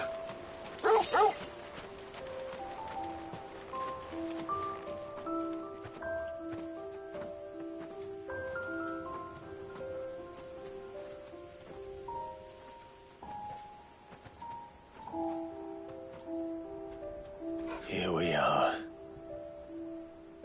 This was our hideaway. Wasn't it, Torgal?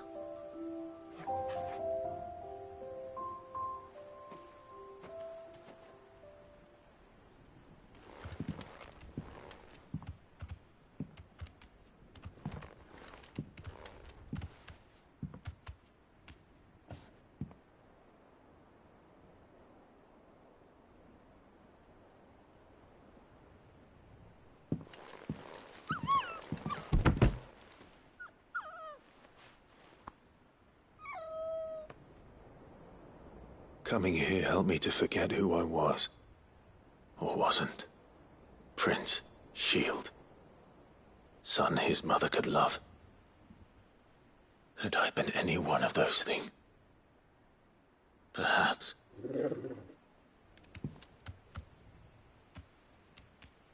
What is it, boy?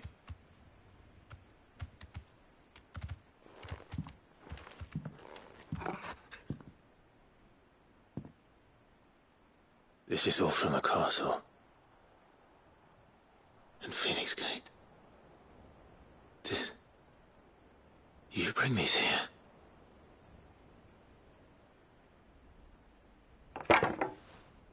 My sparring sword.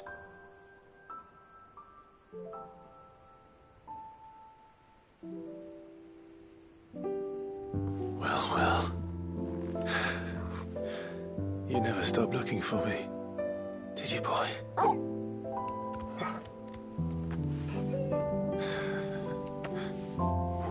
Thank you, Torgal. For never giving up. For never forgetting.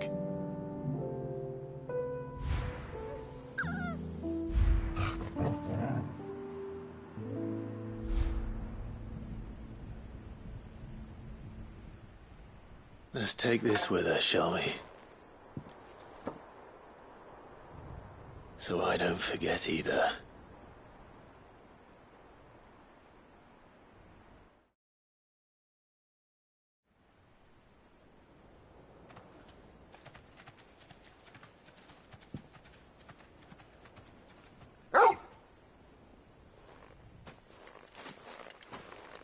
That's not the way back to the boat, Torgal. All right. I'm coming. I think I know where we're going.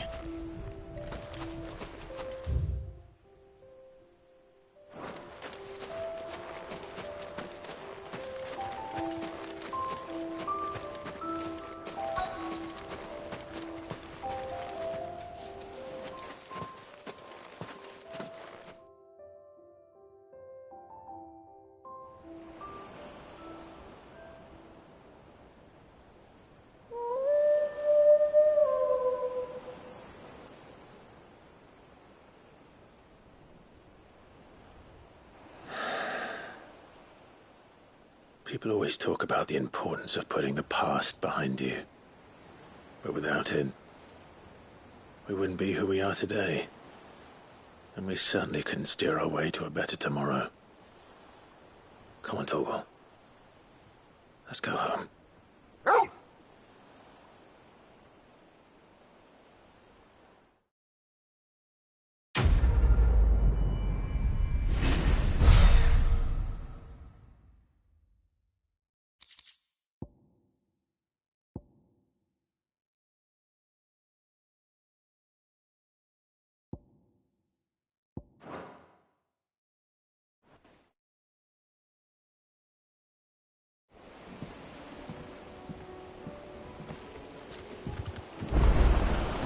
Sorry for the wait.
It's well. After what happened here, it's a miracle there was any left at all.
This should be enough.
Here we are again.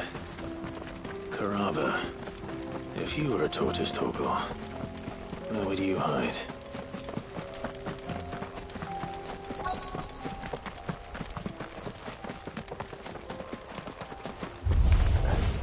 It looks like we found him.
I better get these materials to Mid so she can finish her prototype.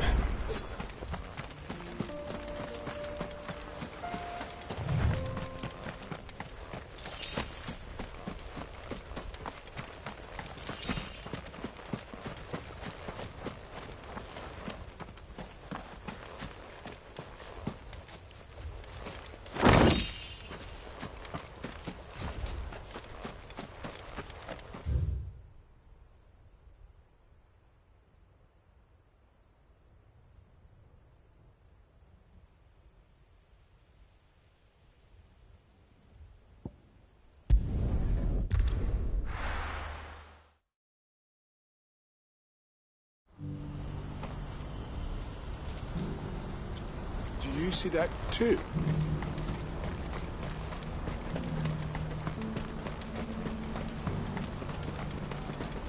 Papa? What is it?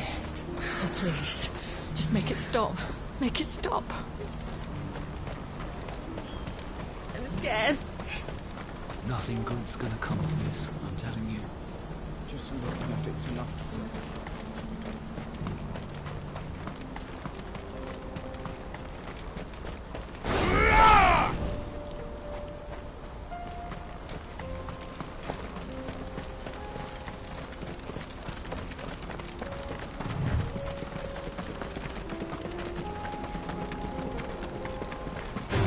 All yours, Torgal!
Rutherford, can it?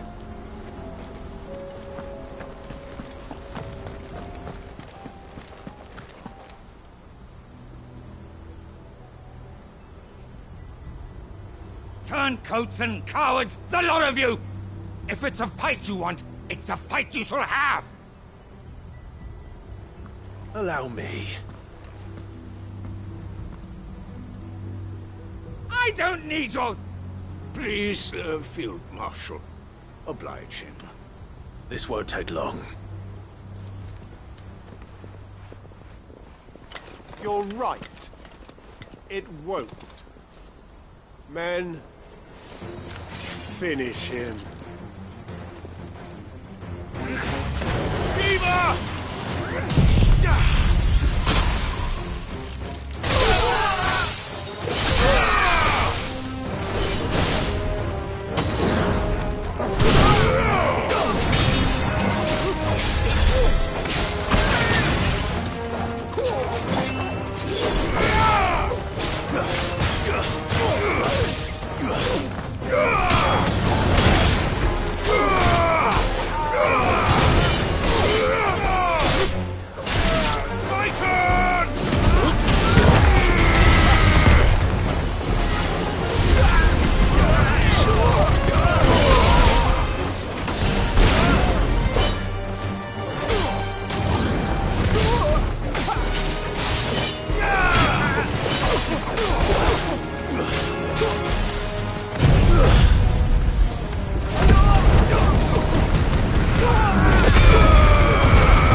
A little longer than I'd have liked.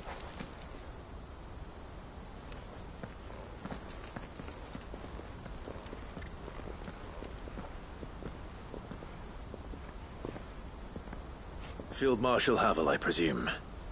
Are either of you injured? No, my lord. You arrived just as our escort turned on us. Fucking traitors. I'd heard reports of soldiers in the outlying regions abandoning the oaths they swore. But I hadn't thought the corruption had reached so close to the heart of the Republic. It's a fucking disgrace. Your interfering old bastard of an uncle tried to warn me, of course. My lord Marquis. Or is Sid the Outlaw more to your liking? Call me what you want.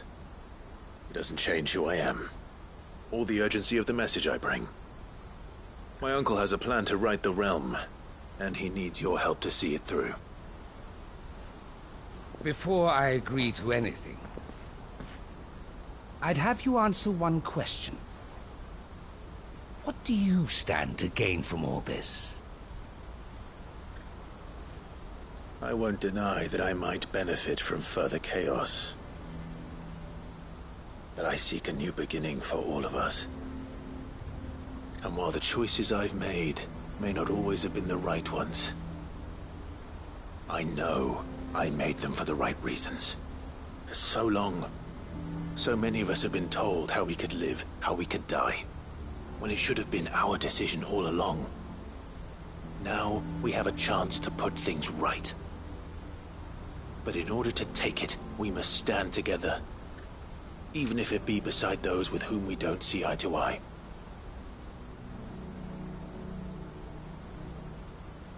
Certainly not the words I expected from an outlaw. But perhaps your uncle was right. You are no ordinary outlaw.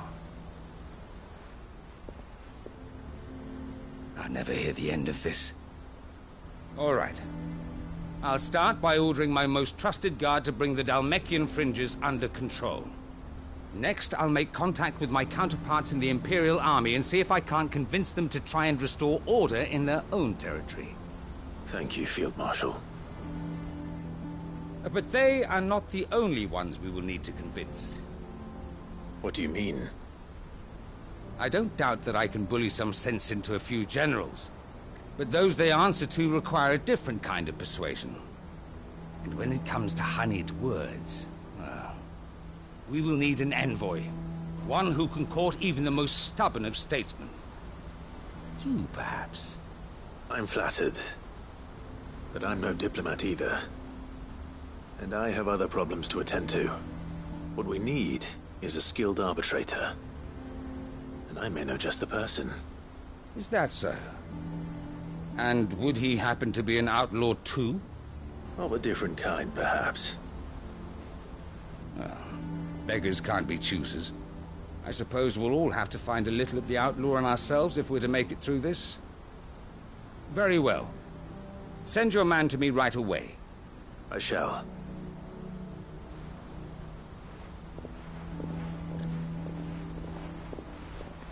My Lord Marquis. Your Lord Uncle bade me escort the Field Marshal to his manor in Port Isolde. And I will see that my associate joins you there. Very good, my lord.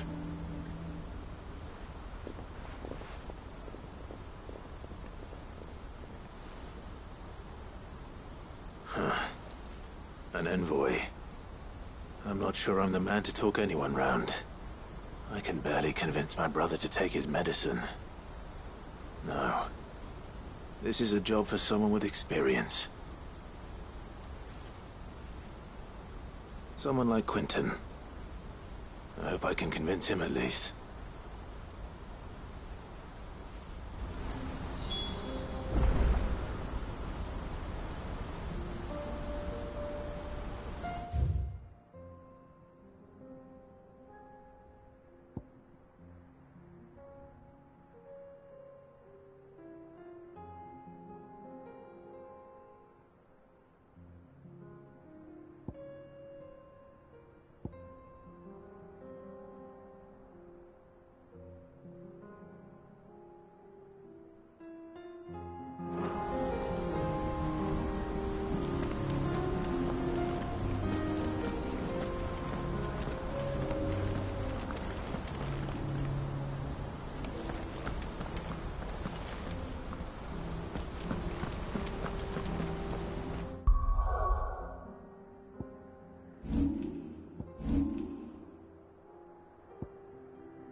Quinton, I have a proposal for you.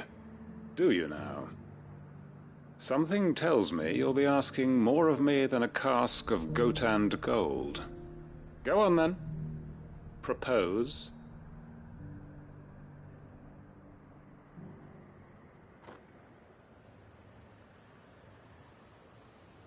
You'd have me convince the chiefs and chamberlains of the realm that they should simply swallow their pride and do the one thing that has proved impossible for thousands of years.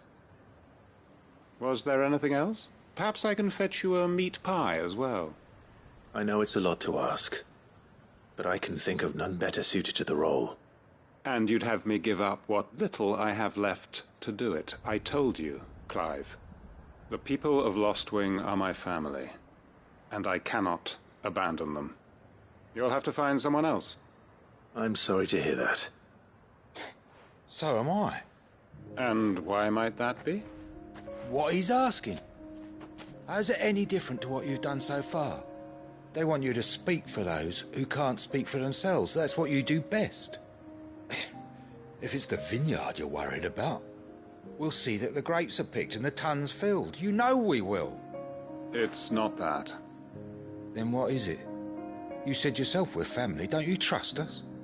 You know that's not what I'm... Then what are you saying? That only we are worth saving? Why turn your back on everyone else? You convinced us we could build new lives for ourselves, and if you can do that, who's to say you couldn't convince the entire realm? A stirring argument. I fear that any rejoinder I make might fall somewhat flat by comparison. So you'll join us? Where do you need me? Field Marshal Havel will want to speak with you in person. He's currently in Port Isolde. I can arrange for a party of Cursebreakers to accompany you there. That would be very much appreciated. I hear the roads are far from safe these days. Hopefully not for long. My uncle will want to know that his plan is taking shape.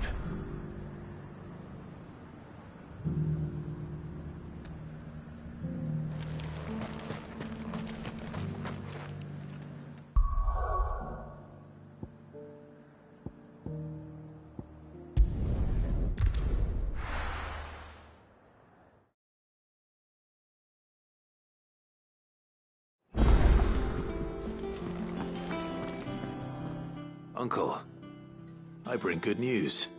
The Field Marshal has agreed to your plan.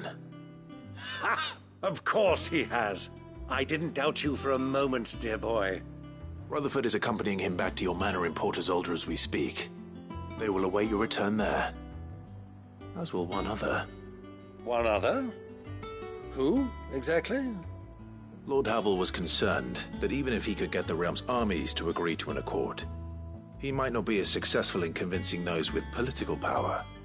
He asked if I might have a solution, and I suggested a certain Imperial Lord Magistrate turned Liberator. One of your co-conspirators? Master Quinton would probably call me one of his, but yes. Another outlaw, then. Just the thing we need to put these rotten politicos in their places.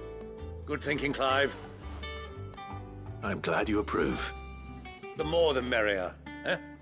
Uncle, assuming Havel and Quinton can solve our problem with the armies, you still haven't mentioned how we might manage the grain shortages. Oh, don't you worry, my boy. The 7 high houses will be seeing to that. They have all agreed to make the most generous of donations. Oh, of course, it did take a little persuasion. But luckily I had some unexpected help. From who? Why, you, my boy. Rumor has it that you rescued the Lady Ariane's head steward Rockford from a horde of bloodthirsty bandits. It was more of a handful. Well, the old battle-axe was so pleased. She had a shipload of talents delivered to my private docks by the next new moon. And when the other houses saw the parsimonious old crone's purse strings finally loosen, they as good as tripped over themselves in the rush to follow suit. I'm happy to hear it. Now, I must be getting back to the manor. Join us there at your earliest convenience, would you? Of course, Uncle.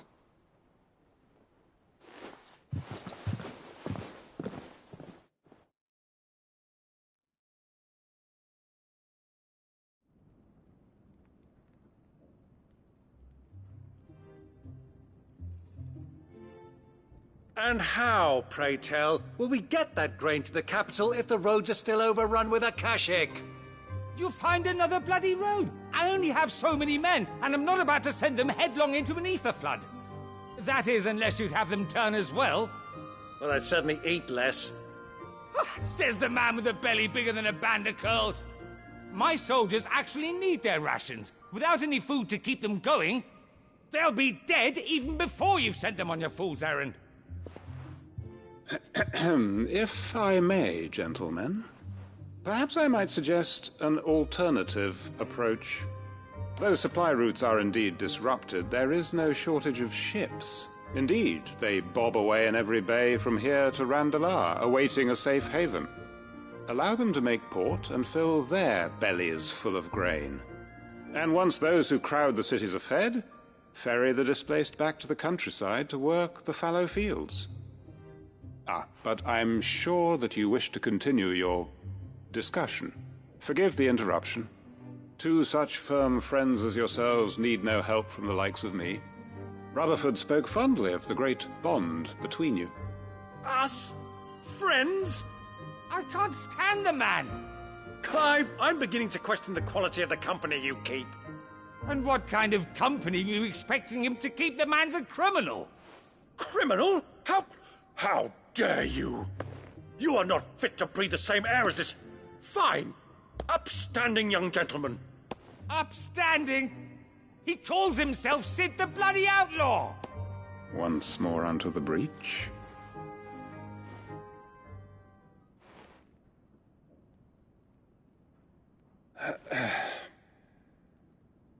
Shall we begin again? What we seek here is not to create a new nation, nor to claim the thrones of those that already exist. We wish simply to bring stability to the realm that mankind might weather the current storm. And to do that, we must convince those in power, the generals, the statesmen, the nobles, that our cause is just. There will be disagreements, yes, and I imagine some resistance, much resistance. But we cannot let that deter us. If we show them the path, show them that we walk it ourselves, then I am confident they will follow. The fate of the world lies in my nephew's hands, but the well-being of her people lies in ours. And we must not squander the chance that Clive has given us. Uncle Byron, Now, with that settled, let's move on to the signing of the Accord. For what great moment in history hasn't been accompanied by a little ceremony?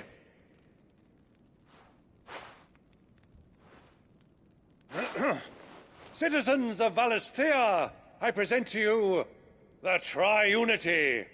Rutherford, Mike Will.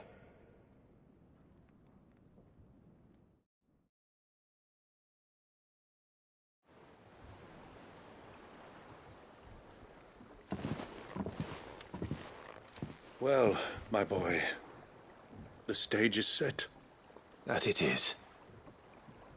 This is the role you were born for. Now I ask only that you trust in the talents of your supporting cast. We shall play our parts to the best of our abilities, that you might have the opportunity to shine. The realm needs its Sir Crandall. And there is no better Crandall than you, Clive. I want you to keep this signed accord as proof of our faith in you. I will. Thank you, Uncle.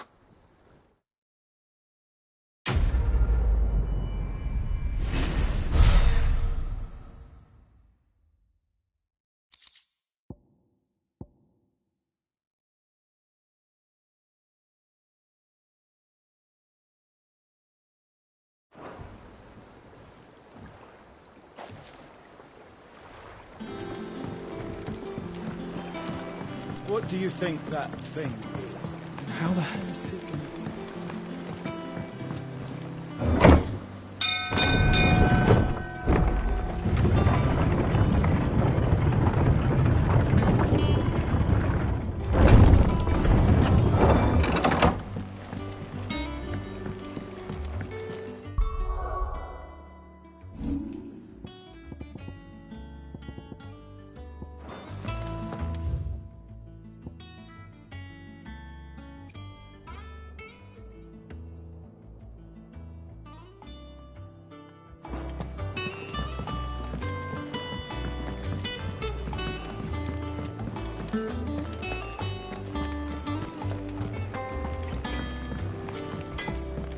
gonna do Say what you will. You can't see nor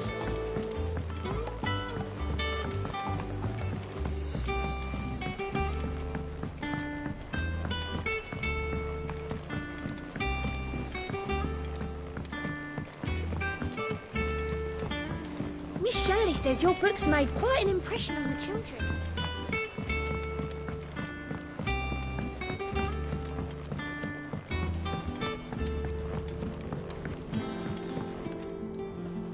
Mid? Tell me this is all you need.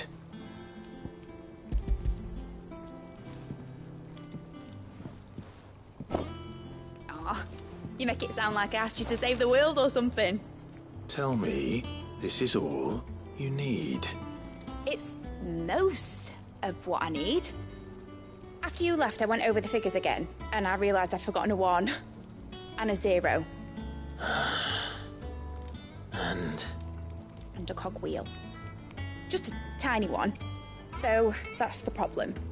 Gears that small are a bastard to make, and I may have lost the one Blackthorn spent a fortnight toiling over. Wait. The children. When they took apart your scales, there was a tiny brass gear. Now that I think about it, they didn't use it when we put the scales back together. The young'uns? But why would the... You know what? I don't want to know. I'll keep working on the model. You go and find that cog.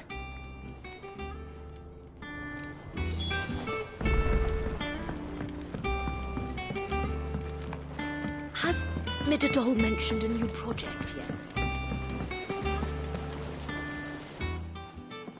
Sid! Is Mid still hiding from us? She wasn't hiding.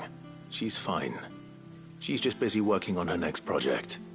A new invention? What is it? What is it? Is it an airship? I bet it's an airship! Do you think she'll let us help? That just so happens to be why I'm here. She needs something special, something only you three can provide. A brass gear. A tiny one. One that might fit on, say, a set of scales. Oh, the one you forgot! We remember! We saved it, just in case. It's in the bag of bits. Since your lesson, we've been disassembling, then reassembling everything we can find. All the pieces that are left over, we keep under our beds, just in case.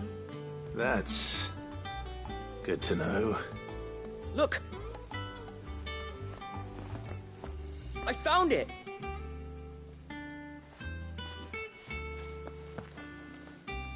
Is that all? Just the gear?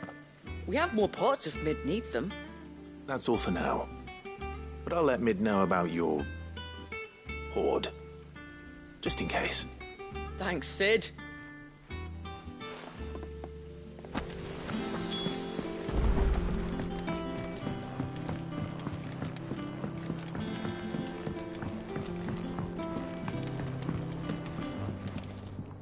Well, did they have it?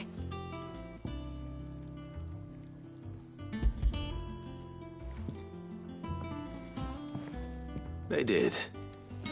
And they kept it somewhere nice and safe. Will it work? Will it work? It's perfect! You're a genius, Clive. What exactly are you going to use it for? Only the most important job of all. The wings aren't going to move on their own. But with the right cog in the right place... Well, you just wait and see.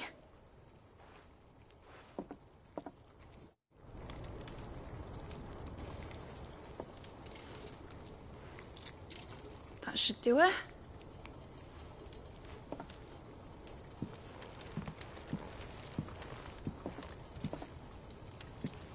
Here goes nothing.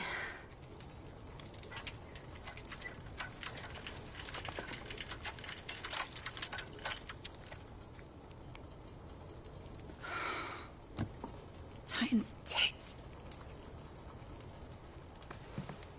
It wasn't supposed to fly, was it? Of course it was supposed to fly. Wouldn't be much of an airship if it didn't. Honestly, these bloody engines are driving me mad. I was so sure this would be the day she soared. The Mithril engine was made to make dreams come true. But maybe this is one dream the world's better off without. Show folk how to take flying. It won't be long till they're raining death down on each other. People will lose their homes. Children, their mums and their dads. Like I lost mine. I'm sorry. So am I, Clive. So am I. Sorry that I have to choose. Do I follow my head, or do I follow my heart?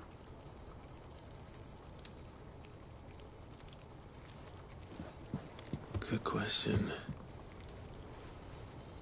The first time I stood on the deck of your ship, felt the wind in my hair. It was like I was flying. But imagine how it would feel to actually do it. My dad always said there were two ways of living life. Chasing a dream or shuffling to your grave. And he were right. Right about a lot of things. Not that I like to admit it. People need dreams to chase. Especially in a world like this.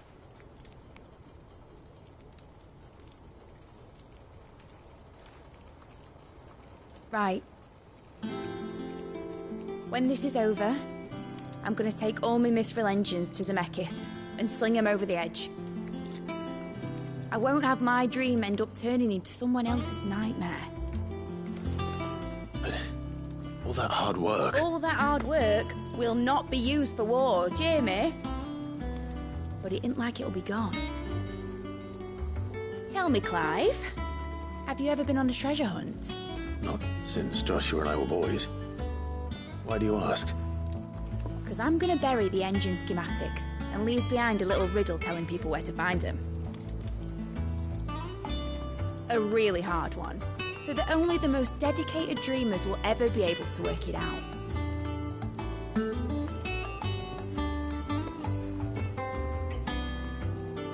Ooh, I can picture it now. Some daft general squinting at the words with a gormless expression on his mug. Like that one, yeah. Right.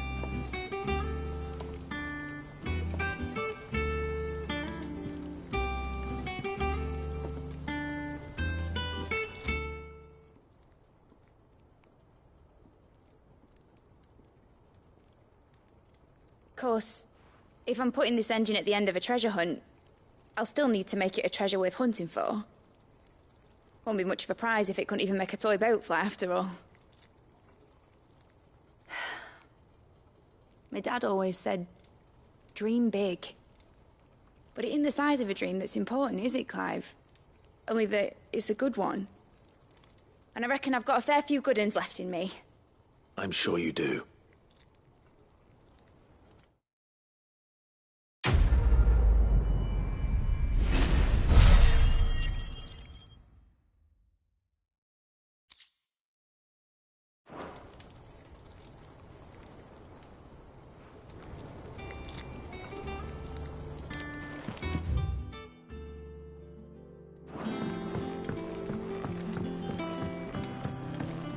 Has Midadol mentioned a new project?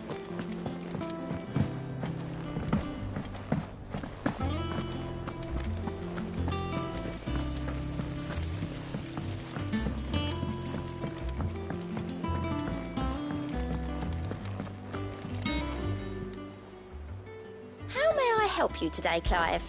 Is everything we've received and everything promised? All yours. Best of luck out there, Sid.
owe the honor.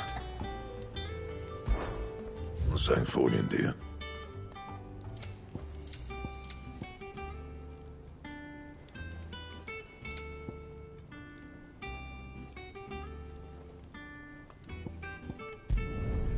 Not bad, if I do say so myself.